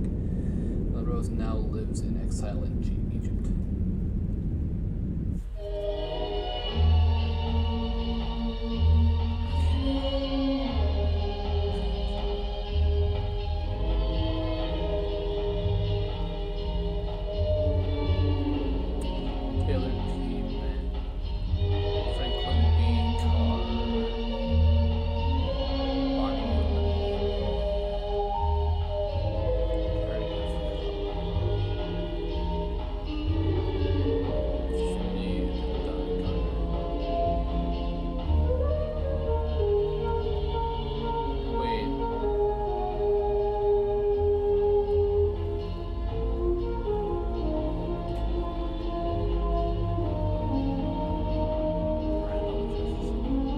Is it killing them? This could be you. Mia Arnoldson. Oh. The following audio clip, known as The Last Words of Mia Arnoldson, was recovered by park rangers in the Grand Canyon. Mia! It's my It was the thing. It was the Statue of Freedom. Viewer discretion is advised.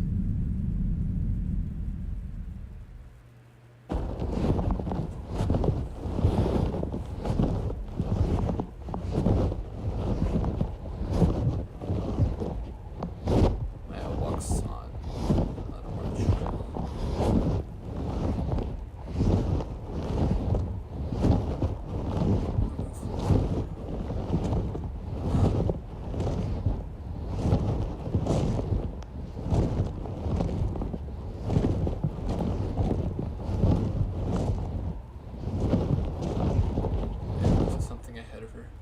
No. No, not now. I'm leaving now. I won't bother you.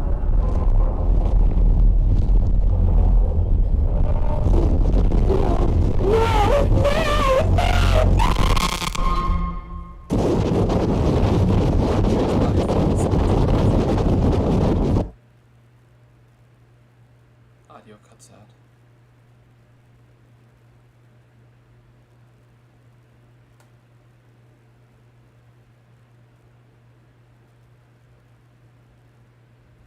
In 2004, park rangers discovered Mile Anderson's headless body.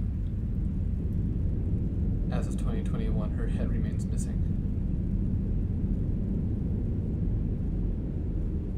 Is the statue collecting stuff?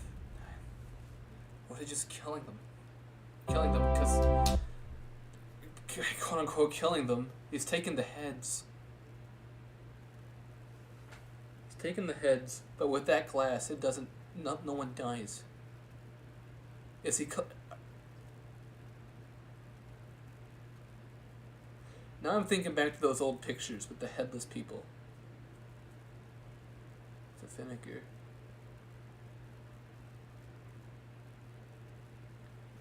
That's wild. That's wild.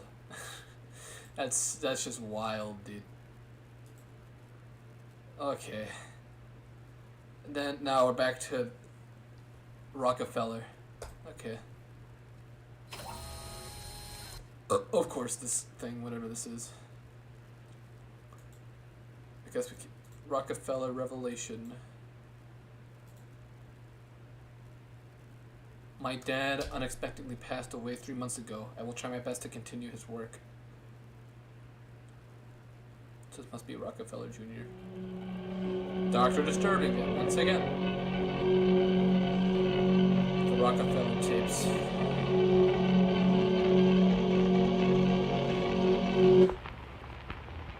Hello, Mr. Rockefeller. I remember seeing the first German airship in its hangar.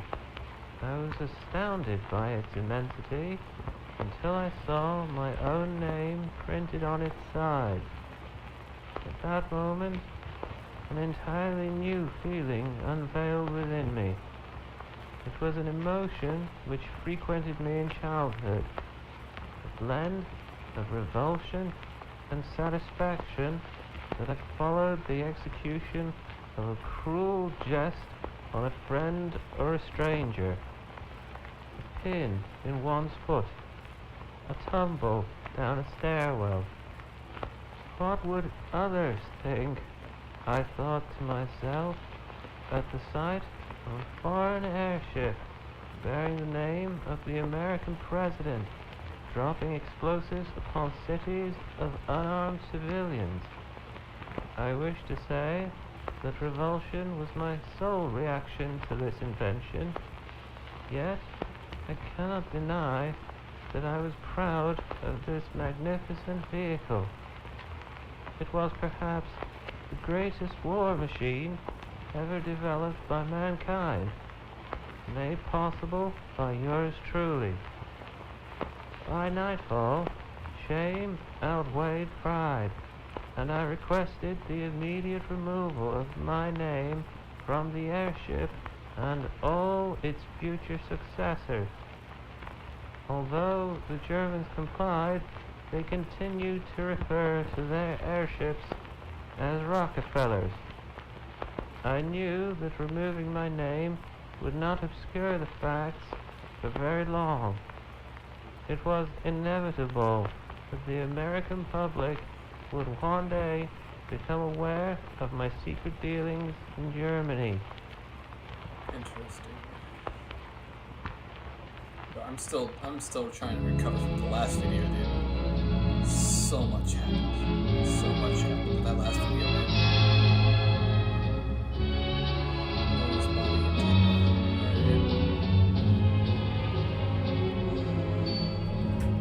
Elevator. Rotor. Surveillance car. Envelope. Gunner. Cutters. Control car. And a spindle. Cool.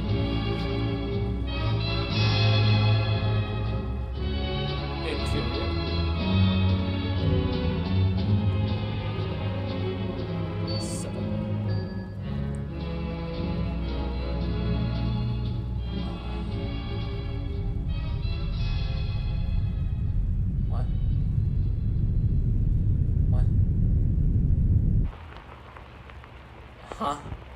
It had always been my intention to reinvigorate the American economy.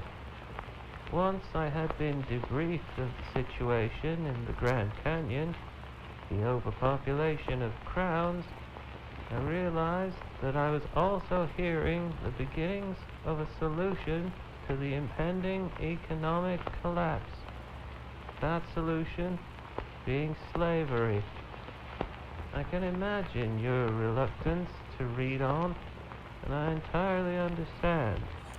Rest assured, I believe that all citizens should be unconditionally promised the very freedoms that our country established at its founding: life, liberty, and the pursuit of happiness. However, crowns are not men or women, nor are they animals. They are merely the decayed shells of ignoble criminals. They do not qualify for the same freedoms exercised by ordinary civilians. Once they were conditioned and bound together, the crowns became the perfect workforce. They did not rebel, for they could not speak. They could not leave, for they were chained. And best of all, crowns were incapable of forming unions. What? So, are those where the heads went? Are those...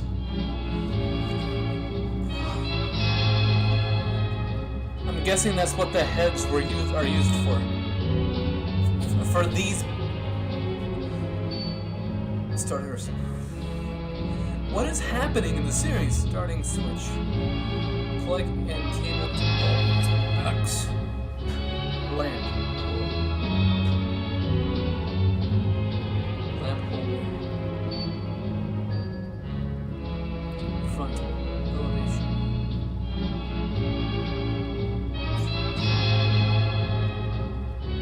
Elevation clamp. Position cable. Lamp adjuster assembly. Lens.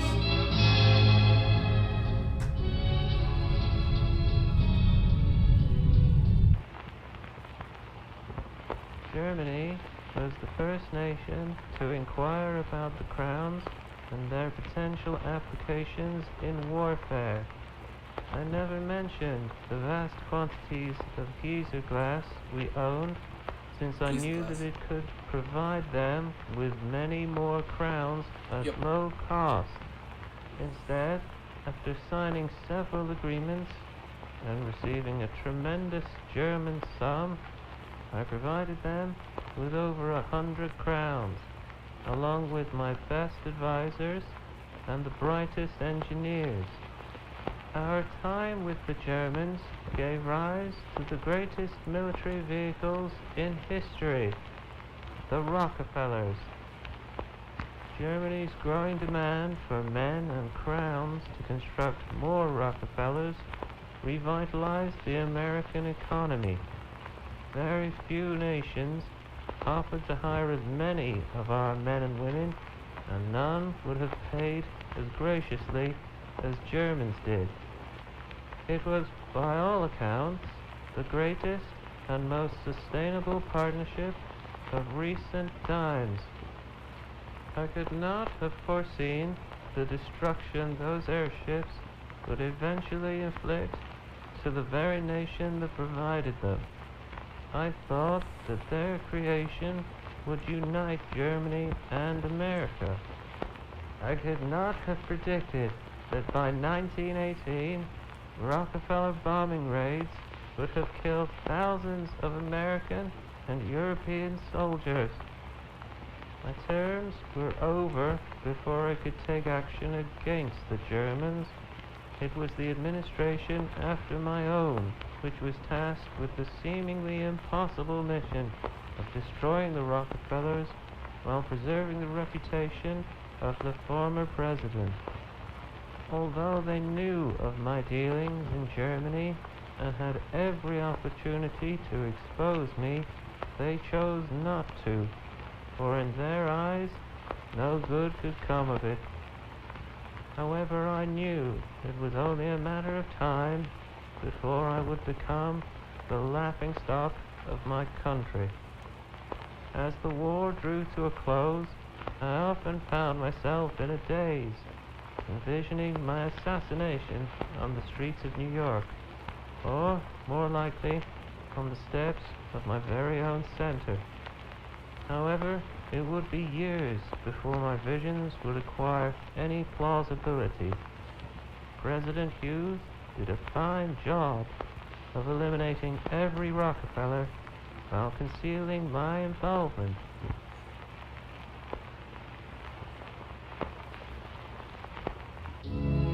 Operation German Plasma not to scale.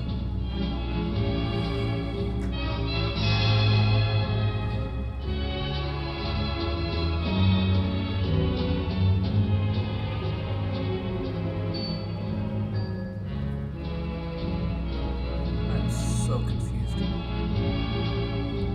Pyramid, anti-airship, death raid. Yep, the Great Pyramid.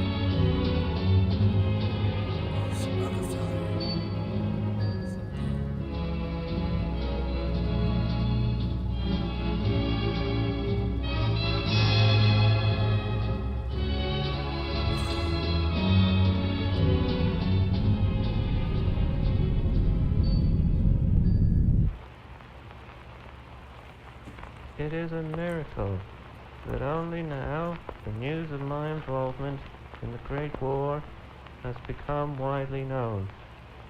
Thankfully, information on the crowns has continued to stay hidden from the public spotlight. I would much rather have the public believe that Germans were the only persons inside when the airships were shot down and crashed in flames. With the tragedy at the center, and now the airship scandal, known by many as the Rockefeller Revelation, I believe that my failures have finally caught up to me. There are men outside the center who had once been my supporters. Now they want me executed. The policemen have kept the crowds at bay, though I believe that my assassination is, like the revelation, inevitable. To be elected the president of a country is the greatest honor a people can bestow. But at the moment, I do wish to be the famous oil tycoon that young Virginia Arnoldson believed I was. Forgive me.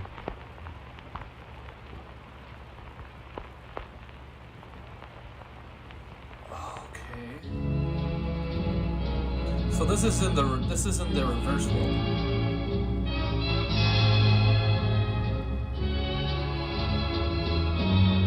Okay. So I'm guessing the tree saga, whatever, the Rockefeller tree tragedy was in, what's that? Would that be like in our timeline? Or just some other timeline? And then, oh, well, it'd be in our timeline. It'd be in some timeline. And then they got transported to this timeline. That's when all this stuff is going on. In the reverse world, the Statue of Freedom, the glass and all that. That's I'm confused. I'm trying to figure this stuff out. It's so confusing. Okay, I misstepped one completely because I was thinking toward stage 1, disintegration. The men divided into microscopic parts.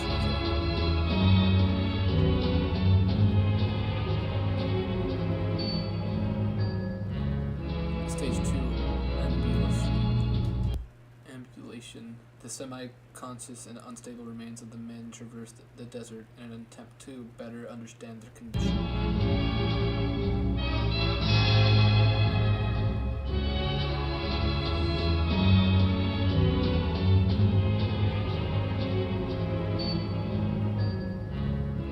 these three amalgamation, the men fused together into a more stable being.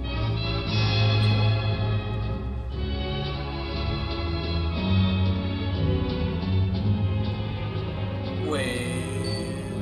Nope.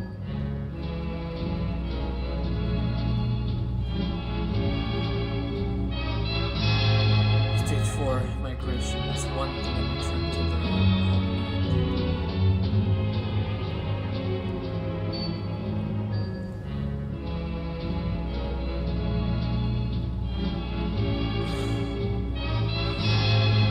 What is happening?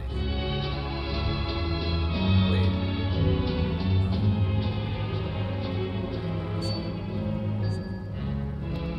The men execute the counterattack.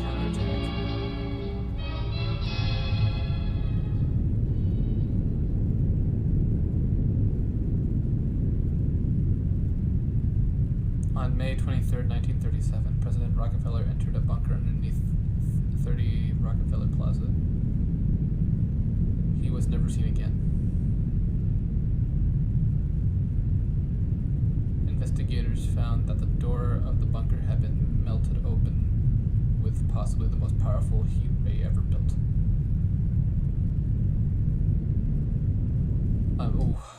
Okay. To this day, the Rockefeller Foundation considers the president's disappearance as an abduction. Only 2 photos of the potential suspects were ever released.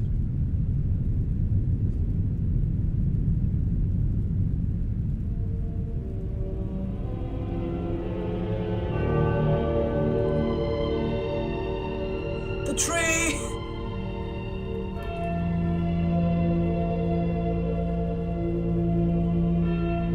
Can you see them? It's the tree.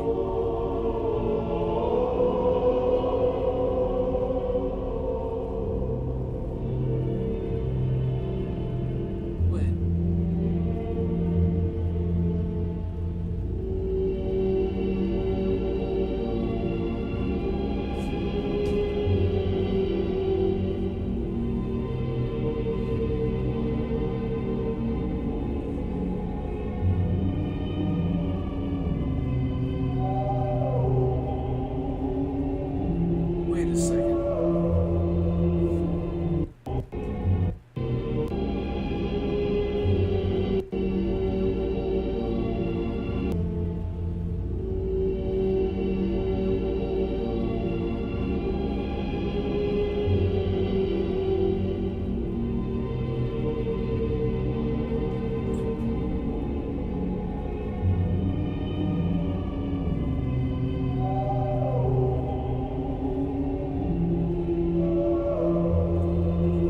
I'm so confused. What is happening? What?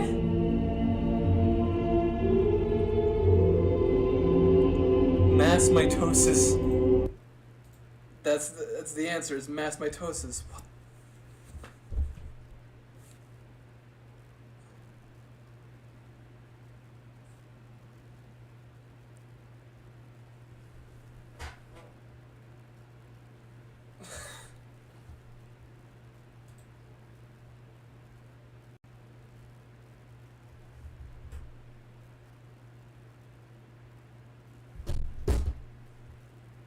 What? What? What? Okay, so the trees are...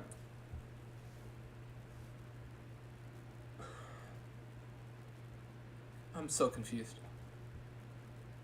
Giant death ray that destroyed the blimps, the blimp that had the heads controlling it and all that, and then Rockefeller had assimilated, or no, it was an assimilation of dudes, and there was a counterattack of some sort, and then he was abducted, and the culprits, the only known suspects. Washington Wonderland is important. Okay.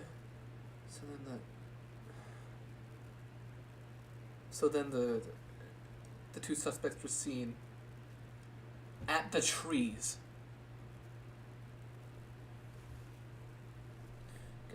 guess we keep going. If these ads would not, please. Oh, these are.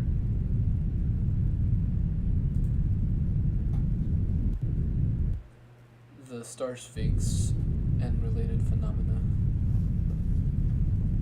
It starts starting to make sense, but then it's like it makes even less sense at the same time. On Mars? TFMD on Mars, okay.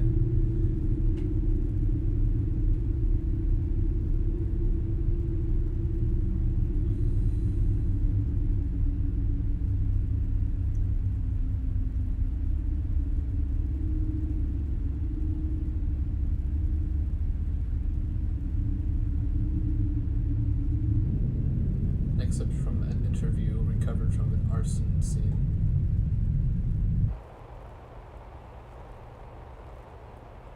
Leonard W. Moreland from This was entirely just excavation. They had every right to be upset, and we went ahead with it anyway. We said that their system worked for thousands of years and would continue to protect the country. It was right. At the time, the president and our military did not care. They viewed their solution as a problem and just were near a better solution. American solution, which in this case was excavation. The guy has a nice pyramid-shaped head. Maybe he has something to do with the pyramids. Video number 2.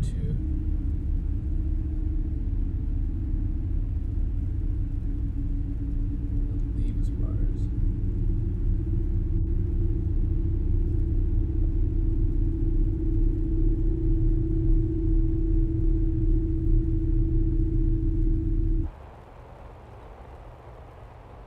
Once the pyramids were classified as TFMDs by the U.S., the excavation was inevitable. TFMDs have been acknowledged by UN Security Council as the single most dangerous threat to humanity. Of course, this was before climate change and mankind was classified as TFMDs under the new administration.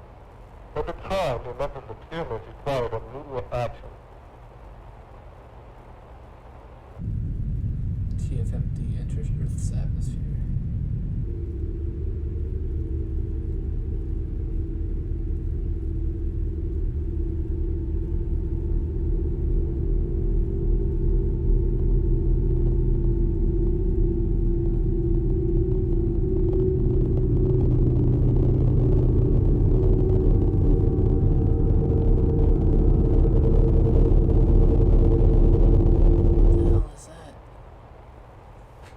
The ancient pharaohs personally appointed workers to guard them, with some years of their lives striking the trees.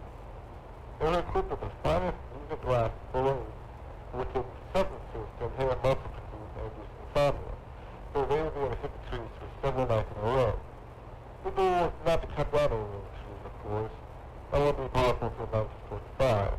Rather, the intention was to shift the trees' focus from upward growth to internal repairs. The ancient Egyptians knew that they could not permanently halt the trees' germination, but by prolonging their growth, the Egyptians bought themselves time to build enormous towers that would better contain the trees. So that's what the pyramids are built around, I'm guessing. TFMD is a tad.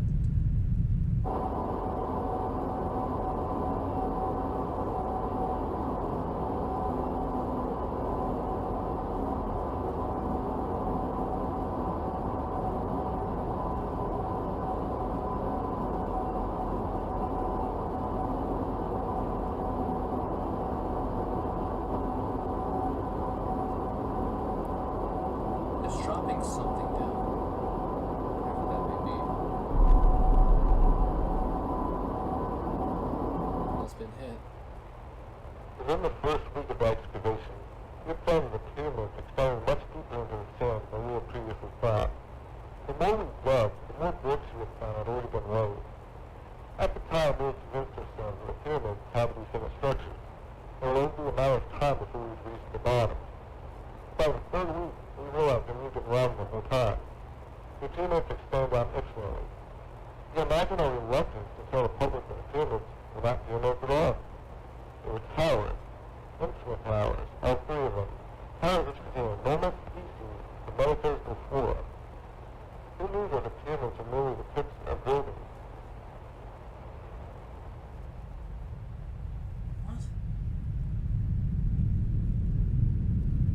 False children land. What?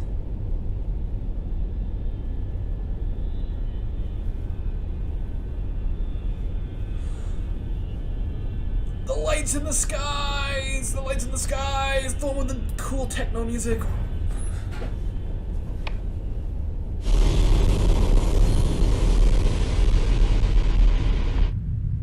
False children organized into the Star Sphinx.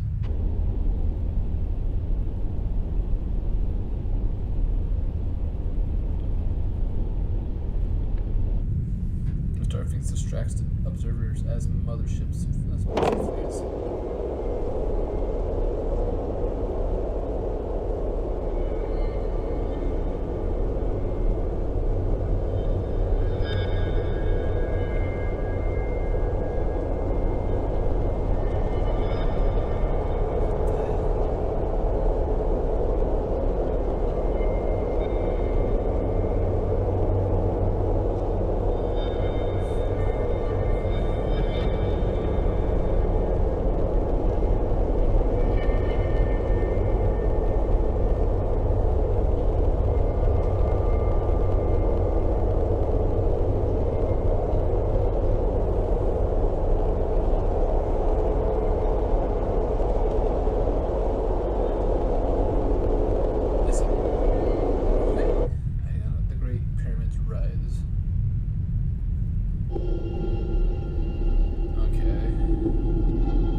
Supposed to make of that?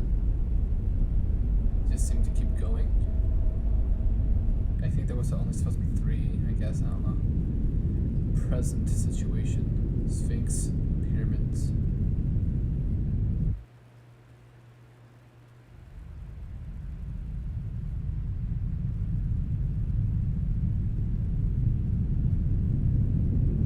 What the hell?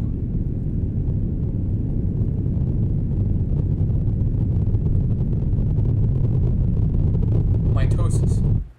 It's mitosis.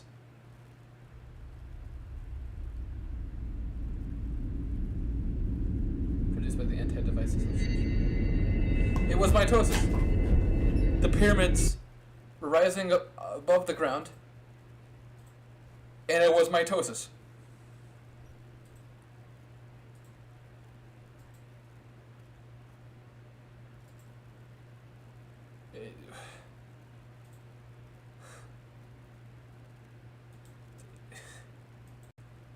It's mitosis. Am I wrong? Where did all those other pyramids come from?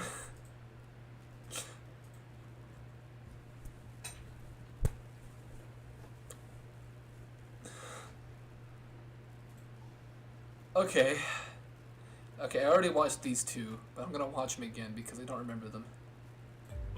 I don't... I'm so confused. What the hell is going on?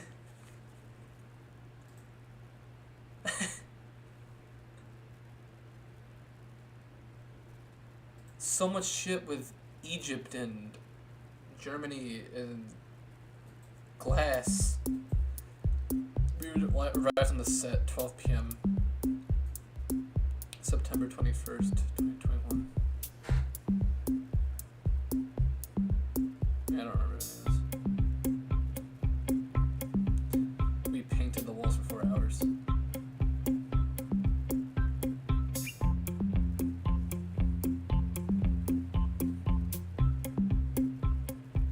The set was inside of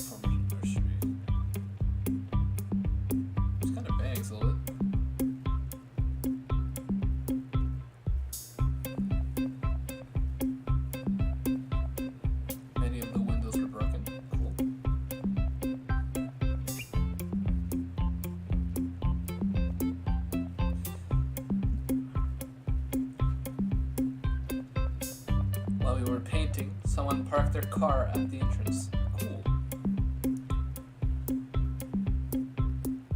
It's a Kia. Flint noticed someone in the car. And it was a baby. I actually made it. Do it again. Bottle flip. Wow. I don't believe you. I don't believe you for a second. What? She landed it right when he. Oh my god. What is it? No. Why? What is it? Why? Is there someone outside? No, so I might be seeing things, but I'm not sure exactly what's going on in this car. What? Where am I looking at? It's a baby. Next to the Baby right there. Rear view mirror. I called the police immediately. They said it wasn't the first time they broke the windows there to receive.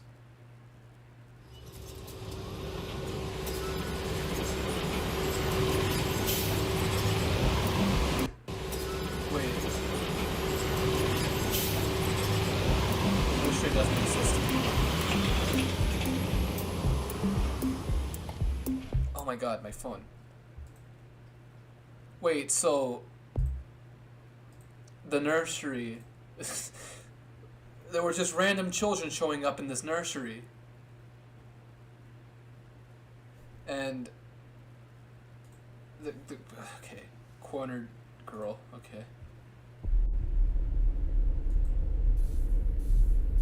Now let's learn about the sides and corners of different shapes. I just move. A side or an edge is a line segment that joins two adjacent corners of a shape. Alex based Riley telling on me. A corner or vertex is the point where the two sides connect. She was. Let's look at this triangle.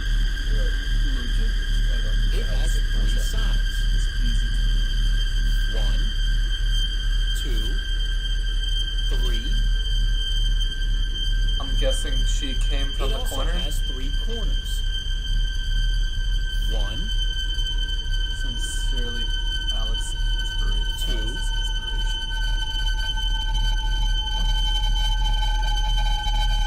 3. Hello, my fluffy little friend. I love you. I don't understand that Just one. egg made from plant. I just know that lady's probably dead. Washington Wonderland. It's 11:54. I'm watching this. Genshin Impact! Okay. Here we go. Washington Wonderland. Here we go. I heard this one was really important. And also, Lopi said that it was also very important. After an unsuccessful lobotomy, Virginia Fate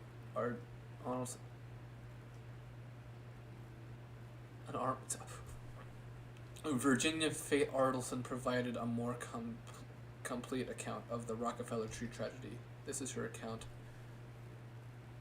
Okay. When I was little, something went wrong with me. It's her. Okay, it's... Everything was switched. Even my parents. My new ones did not like me, so they left me. My foster parents did not like me either. So, I was left at an orphanage. Some of my friends were better off, but many were left at the orphanage too. We loved each other. We stuck together. Until we were 18, then we were separated. The military took the boys, and the doctors took the girls. They probably do not remember the tree anymore. Soon, I will not remember either. But I hope you will remember. Remember for me? When the tree changed me, I was not sick. The tree... It's like a portal. I did not know what was wrong with me. When my eyes adjusted, I was in a field of special trees.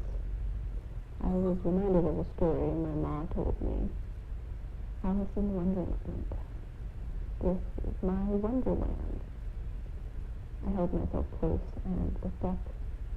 The trees looked like they ended, but above them there were upside down trees, and above those there were upright trees, like they were being reflected forever. The pattern repeated for as far as I could see. I looked down, and I thought I was on solid ground, but when I looked more closely, I was sitting on a thin, floating layer of dust. It smelled like baby powder. The baby powder. And through the dust, I could see the start of another tree. And below that one, there was another and another, an infinity of trees. While I played with the dust, I heard distant footsteps. They grew louder and louder. Then there were bright flashes of light all around me. Out from these lights, hundreds of people ran out. One man came up to me and whispered, "The trees are not the trees." He had such sad, tired eyes. As he picked me up and put me on his shoulders, he said, "You could be her. Anyone could be her. I promise I will not leave." There was a bright flash, and we were in another field. He was sitting in front of me with his hand out. Another flash, and we were both running past through the woods. Another flash, and we were both lying on the ground, looking at infinity. Every few seconds there was a flash, and we would be doing something else. Again, and again, and again. Over and over and over. It would not stop. It felt like forever. Years of flashes.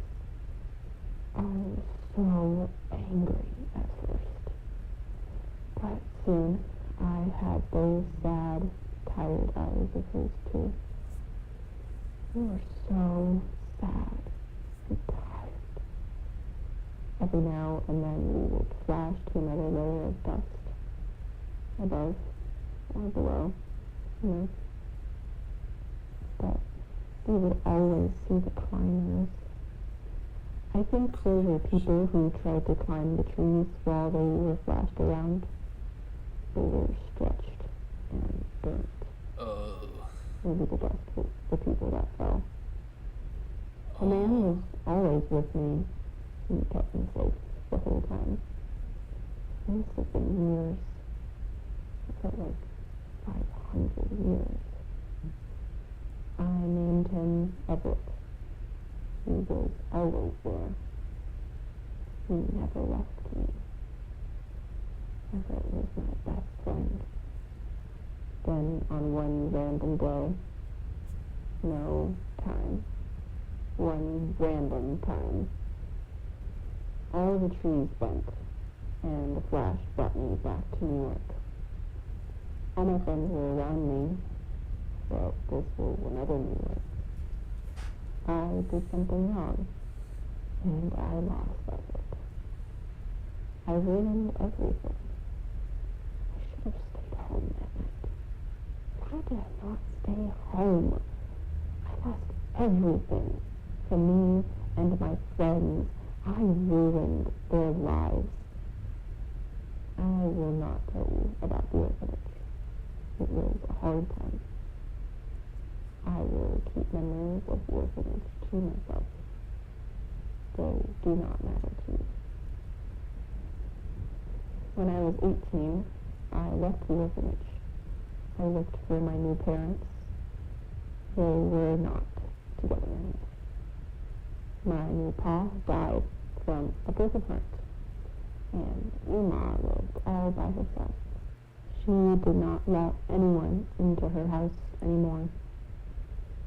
All because of me. I wanted my old parents back. I went to the Rockefeller Center for an answer. The tree stood at the top of the plaza. Above everyone else. It was the tree. I was never supposed to visit again, but I did, and I spoke to her. At first, I could not understand her. Her voice was like a breeze behind my eyes. It was cold, and I could not move.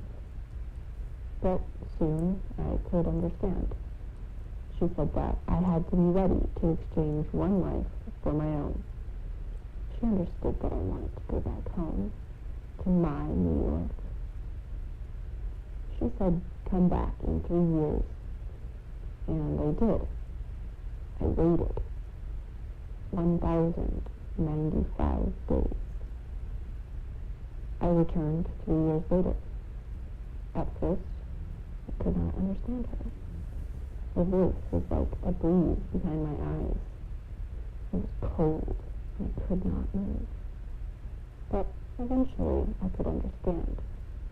She said that I had to be ready to exchange one life for my own. She understood that I wanted to go back home, to my New York. She said, come back in 3 years. And I did. I waited. 1,095 days. Is it looping? I returned 3 years later. At first, I could not understand her. Her voice was like a breeze behind my eyes. It was cold, and I could not move. But eventually, I could understand. She said that I had to be ready to exchange one life for my own. She understood that I wanted to go back home, to my New York. She said, come back in 3 years. And I did. I waited 1,095 days. While I waited, I met a man. He was a very important man. A secret agent. He followed me everywhere. One day, I found him waiting inside my house. He told me that he was here to monitor me. No, to watch and protect me. But he had fallen in love with me. No one else liked me. So we took each other. We grew close. Leonard loved me. I loved him too. Together, we had a baby boy. I named him Everett.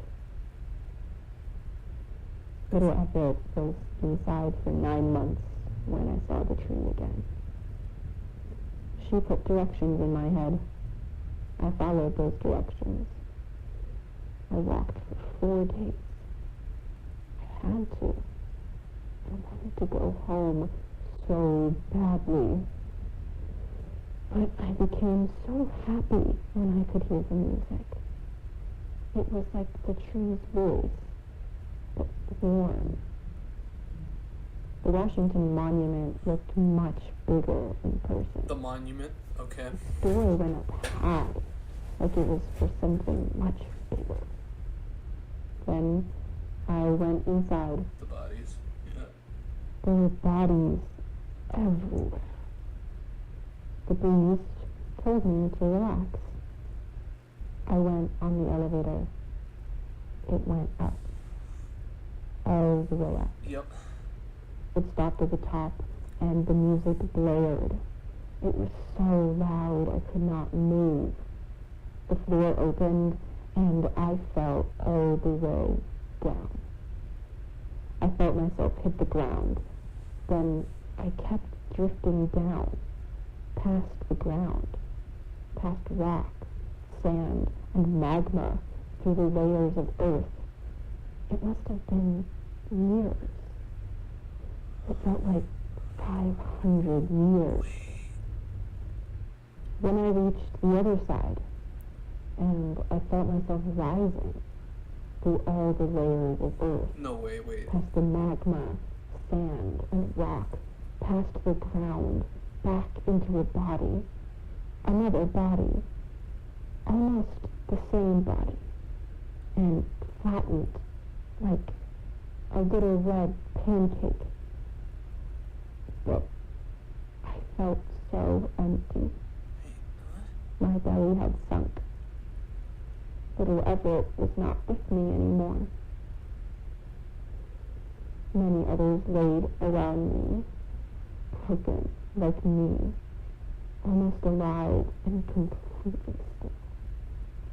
But little Everett was nowhere. While everyone else exchanged for their own lives themselves, I must have exchanged little Everett for mine. I cried. I cried for years. We all bled into the ground for years. Why did the tree keep us alive? Did they like pain? Did they drink our blood? Was there any reason for any of it? I rest. Little Everett. He had no say. He did not even say his first word. I ruined his life from the start. Maybe he lives in Wonderland. I hope he lives in Wonderland.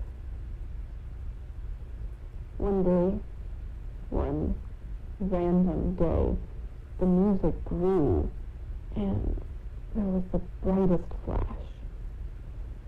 We found ourselves outside, at the base of the tower. The tree had been freed, and we were in a field. Yeah, this is at the very beginning. Wonderland had risen, but little Everett was still... Yeah, the missing people were found outside of the... We were all lifted out in helicopters. I was at the hospital faster than ever before. They told me it was 2003. They told me everything I knew was wrong. They told me everyone I knew was dead. And now they plan to fix me. I'm sorry, Pa. I'm sorry, Ma. I'm sorry, friends. I'm sorry, Leonard. I'm so Everett. Please remember me. Please, please remember me. After a second lobotomy, Virginia never spoke again.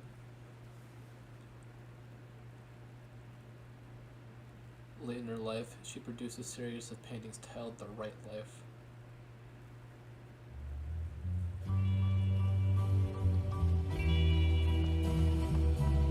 Lobotomy bad. Is this copyright? Ma, Pa, and I. My friends and I. Leonard and I. Everett and I.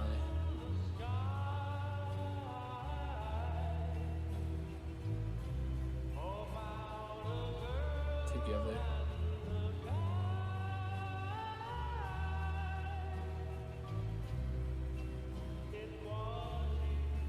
Virginia passed away in 1980 at the age of 59. Her son Everett is believed to be the 28th Washington absentee. Wait. But she woke up in 2003. What?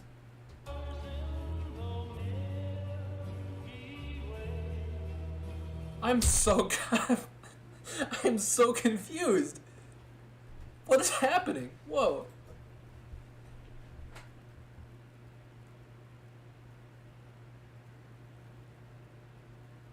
What? This series is breaking my brain, dude. Oh my god. We get the biggest info dump out of the entire series at Coldstone. Yeah. We get the biggest two episodes of like the biggest expo dumps of all time. And then it's like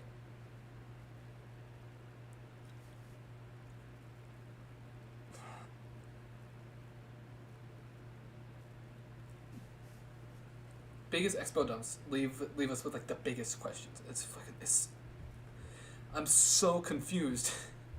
Okay, it's 12:12.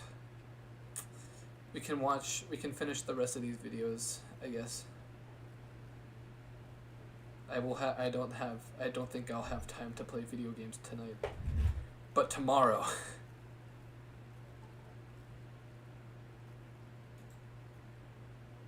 Tomorrow.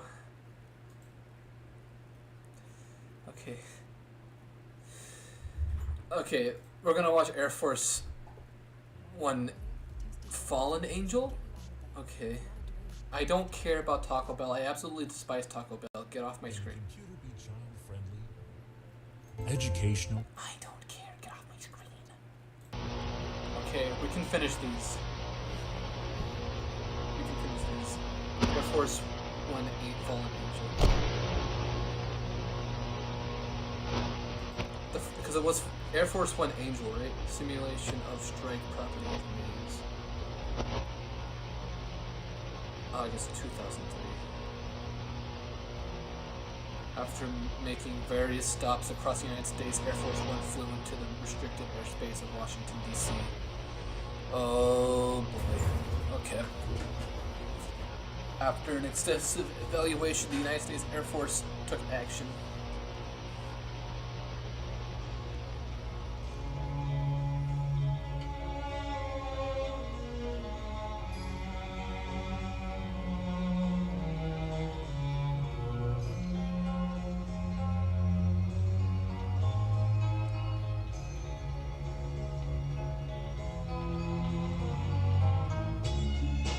Mission accomplished. I guess. It's gone. It's just gone, just like that. United States of America, legally known as the United Zones of America. Alcatraz, Rushmore Zone, Washington.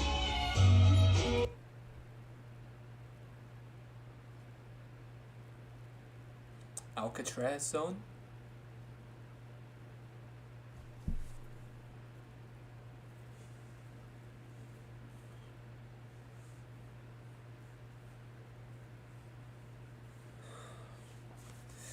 Mitosis. It's mitosis. It's mitosis. It's all mitosis. Legitimately. The 3-zone cat. It's mitosis.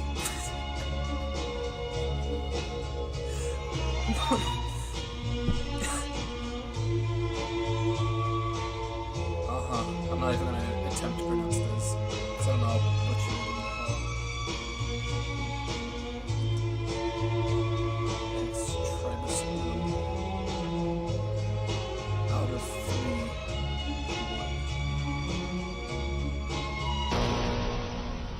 Mars? Alcatraz is mitosis.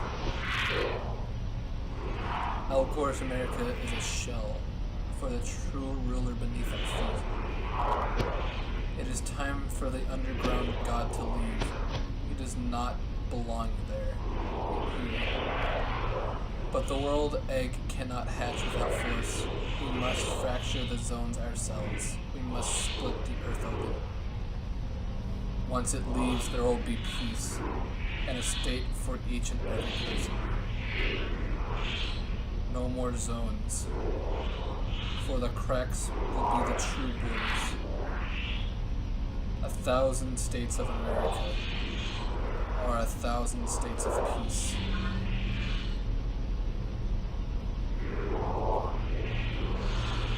We are no longer the Wait. Back that up. I'm thinking. I was thinking. This is America, 1,000 cents apiece. We are no longer the Vice Association. We are the advocates for the division of America.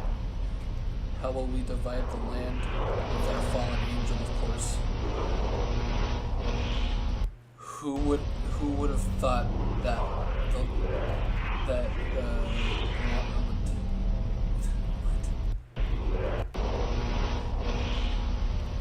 who would have thought that he would land on the tomb of the unknown soldier?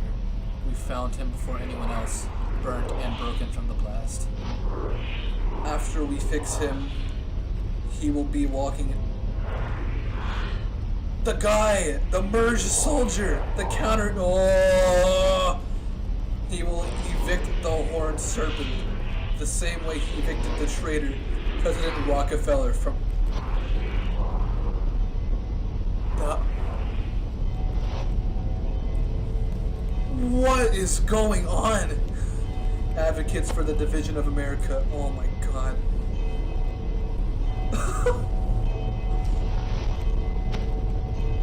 Oh my god.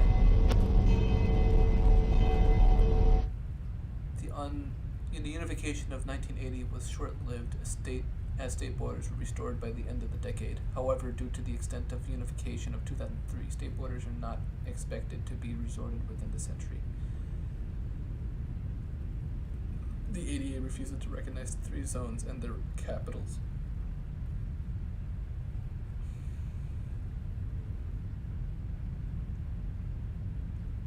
Rockefeller did go missing. Those look like nerve endings. The fallen angel on the tomb of the unknown soldier. Yep. The fallen angel.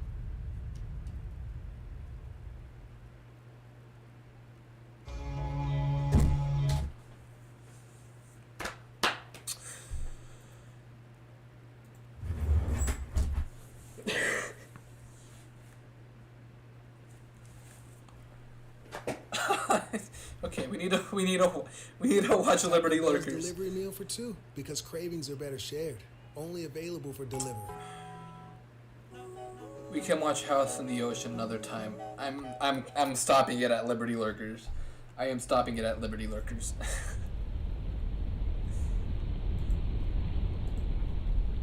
Okay, there's the Statue of Liberty. I guess. The Statue of Progress is a Statue of Progress. Statue of Progress is a colossal. I'm so bad at literature. I am not good. The colossal neo-colossal sculpture at the entryway of the Suez Canal in Port Said, Egypt. Progress was designed by Frederick Augustine Bartholomew. I'm butchering that so hard. Who later designed the state of.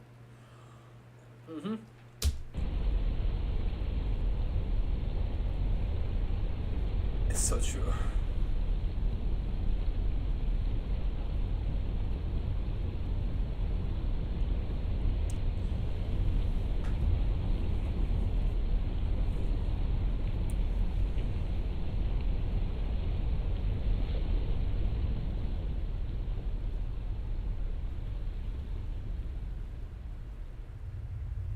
Okay, so that's not the Statue of Liberty. The following audio was an excerpt from an interview with the developer of the Suez Canal. Okay. Do I need subtitles? Oh, there's no subtitles. Okay.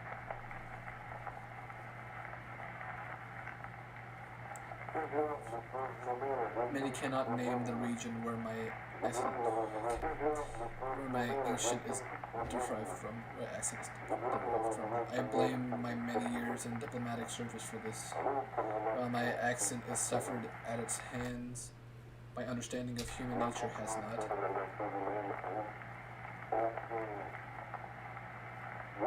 Diplomacy, not physiologically,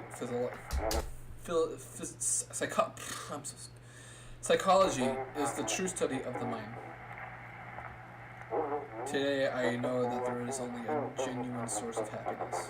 One genuine source of happiness. It is the source of every category of happiness. Efficiency. All happiness flows from efficiency. It is the ease of success, not the success itself, which best determines the quality of satisfaction. It was my desire for efficiency which drove me to establish the Suez Canal Company. Like the colossus of antiquity, I wished to unite the trade of the East with the West. I wished to pull them together in the fraction of the time that it had taken for them to engage in the past. There is a dream I would like to share with you all, perhaps a premonition. A traveler in the distant future stands as an entrance to the Suez Canal and watches the ships draft past us with rapture.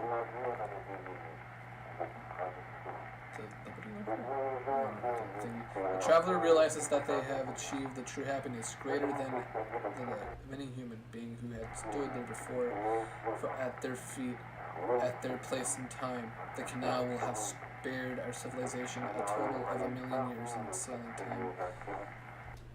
Did you play a video game? No, I didn't.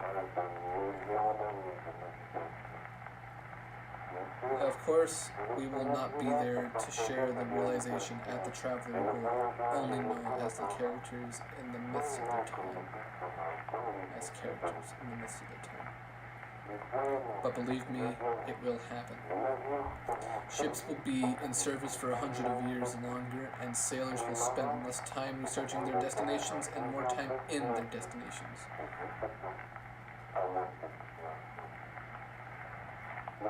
The Suez Canal is efficient, and happiest will flow from it endlessly.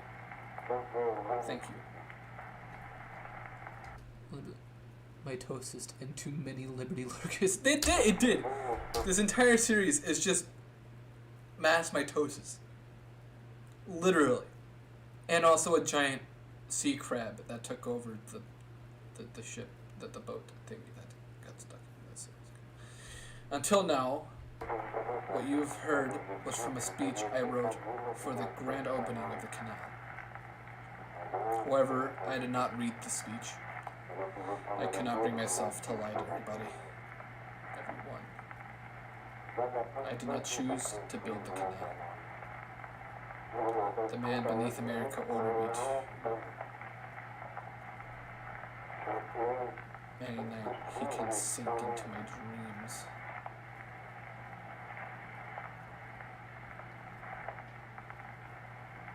You gotta be fucking me. Oh my god. The soldier, dude. The sinking man from the book of Federer 2:9 of The Sinking Man and the Forbidden Fruit. Animation by the advocates of the Division America, of course.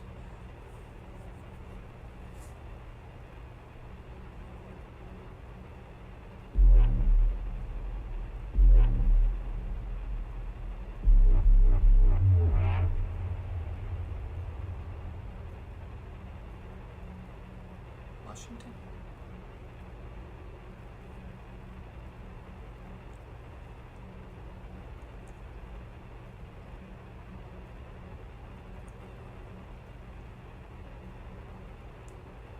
Okay.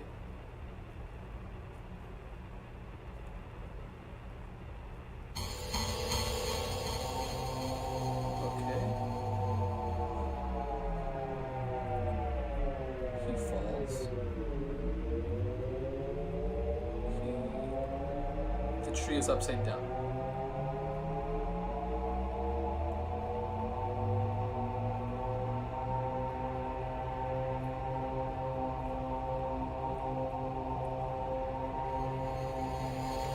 Wonderland. It is Wonderland.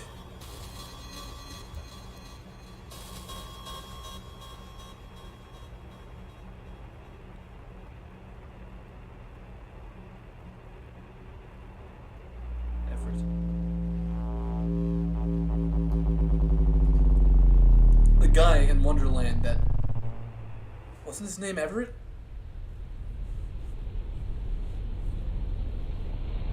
Was that Everett? The sinking man. Yeah, bro. He tried climbing the trees. Oh my god. For years, it was believed that all surviving audio recordings of the infamous 1889 Liberty Lurker interview with Frederick Augustine Bartholdi were fakes produced by American public. These were known as Liberty Liars and would sell their false artifacts to American society. I can't speak tonight. I actually cannot speak. However, the authenticity of the audio recording continues to be disputed. It is simply known as the Liberty Lurker. I'm not pronouncing that. That is. This was the original. Okay. Frederick Augustine Bartholdi. To the providence of, I confess, it is a heavy burden that I cannot share with the world, but I cannot keep carrying it on my shoulders all alone. The most difficult part, the most painful, the one that made my sleep go away and my hair go gray, was the construction of the pedestal. Although the statue was intended to be a gift to the U.S. ambassador, regularly encouraged us to follow President Grant's request. We made a deal. In each month we received varying design and size requirements for the pedestal. After 4 years, requests to change the size of the structure ceased. People often ask why the pedestal is so disproportionate to the statue. All I can tell them is, ask the Americans. But I know why the pedestal is so massive, so tall. I simply cannot bring myself to tell them the truth. I am not strong enough.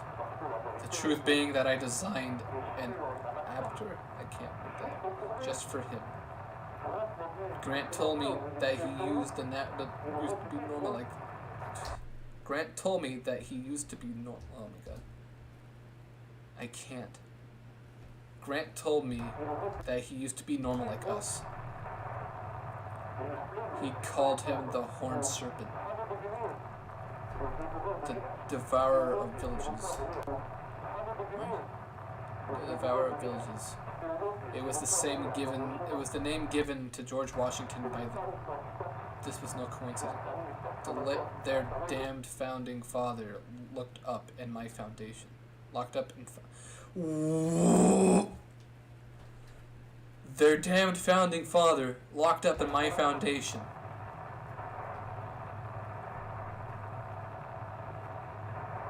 George Washington is in the foundation.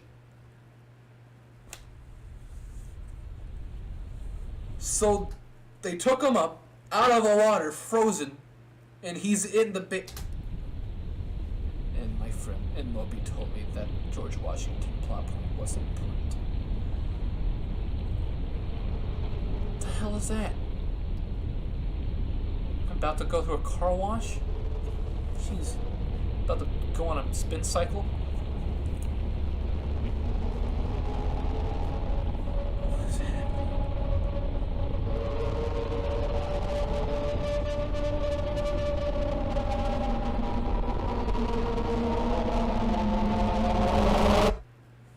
Excuse me?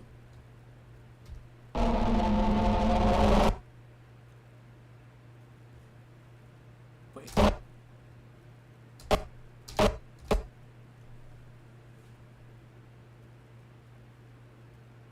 It's literally following 1985, following the release of the Liberty Lurker, surveyed the environment beneath the Statue of Liberty's pedestal. That was the tree. they recorded the following video hidden inside the horned serpent's metastructure, colloquially known as the Wonderland. Design. Wonderland. So Wonderland is under the... That makes sense. That does make this kind of does make sense. Because of the lady fell. The lady fell from the tower, from the top, and then she hit the ground and went through. Okay. The following clip may disturb some viewers who are sensitive. Well, that's blurred out, so I can't even tell if it's some or is prolonged exposure to music from the horned serpent metastructure may damage your brain. My brain will be damaged. Time to get a damaged psyche. Oh my god.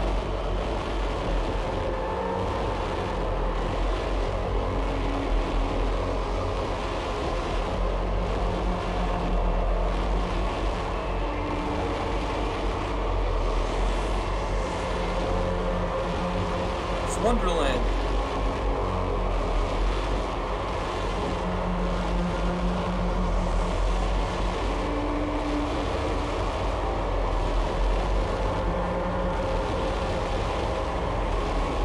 Mitosis. I love mitosis. Look at all this mitosis here.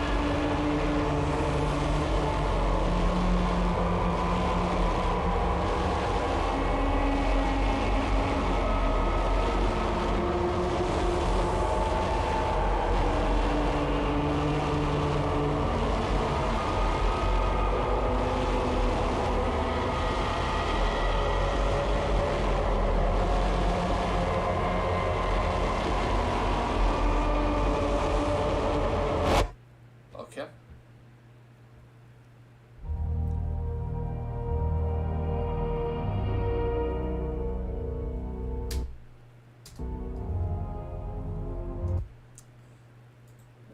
So Wonderland is a physical place.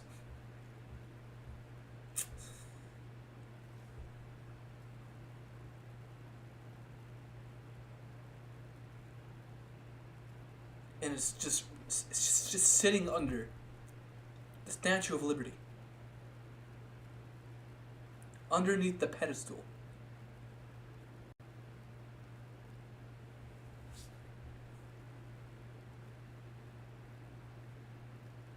"3 a.m. mitosis challenge." Jeez. This series is gonna kill me. Oh my god. Okay. Well, that's it for the night. Dear God. Alright. I gotta stop. I gotta stop. I've been going for way too long. Okay.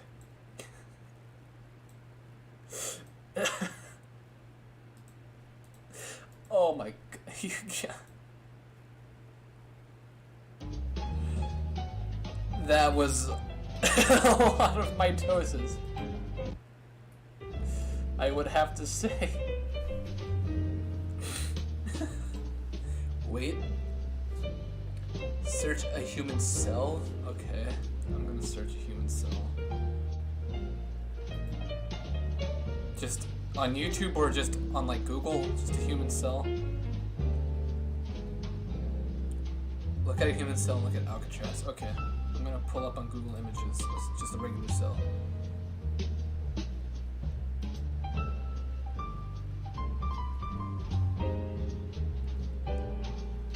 Human cell structure.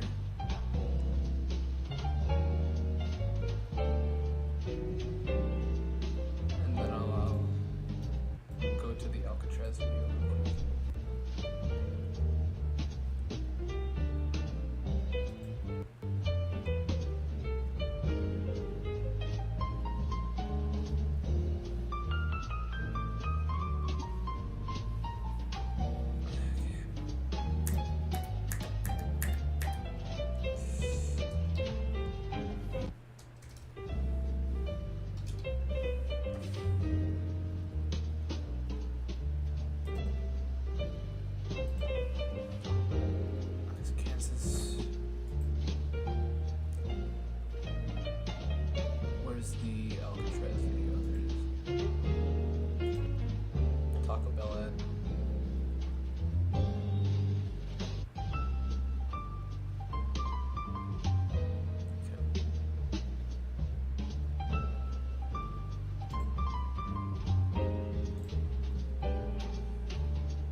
me do this real quick before I end stream. So I want to check this out.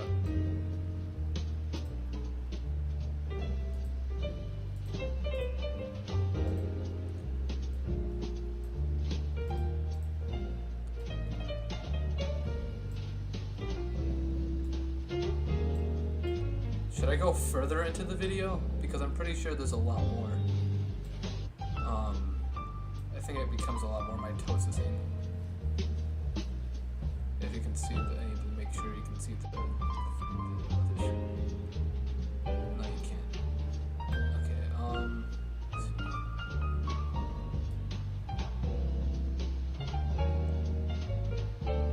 The Golgi apparatus.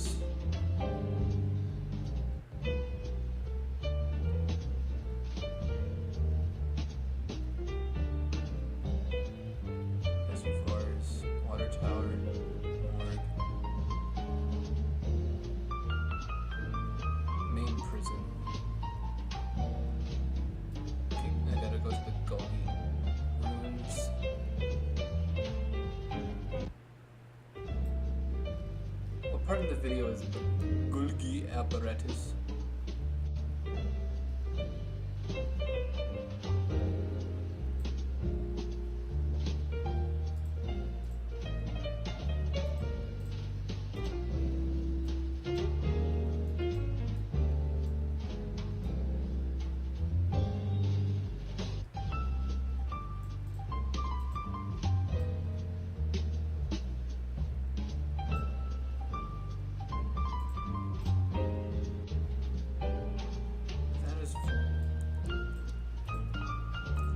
From those close-up shots, yeah, that's pretty reminiscent to just like a cell.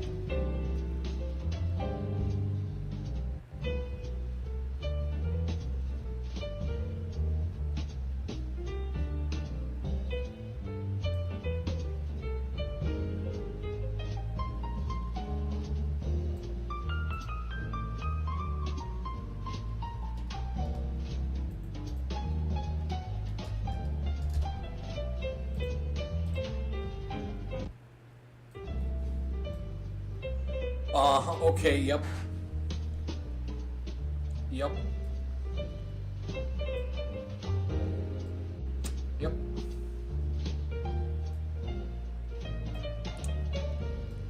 That is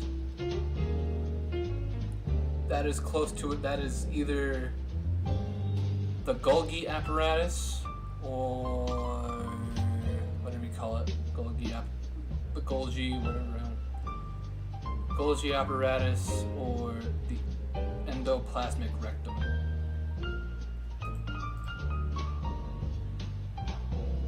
Yeah, it's just straight up mitosising right now. Anyways, now that we have confirmed that Alcatraz is just straight... Oh, that's my webcam. Now that we have confirmed that Alcatraz is just straight up mitosising shit, I'll end the stream now because I've been going on for way too long. Mitosis is the bad guy of this video, of this ARG series. Anyways, I hope whoever else is watching and everything enjoyed the stream. I didn't get to the video games because I was too enthralled into this series because it's very confusing and very interesting at the same time. And also just mitosis. Mitosis is the main villain. We all know it. Anyways, yeah, I have stuff in the description of this stream that you can check out. There's a Discord and stuff. It's funny and all that. I'm going to be doing a second stream, possibly tomorrow or Monday. So watch out for that. It's gonna be fun. Probably not for me. You'll find out very soon. Because I am not waiting to do this stream for next week.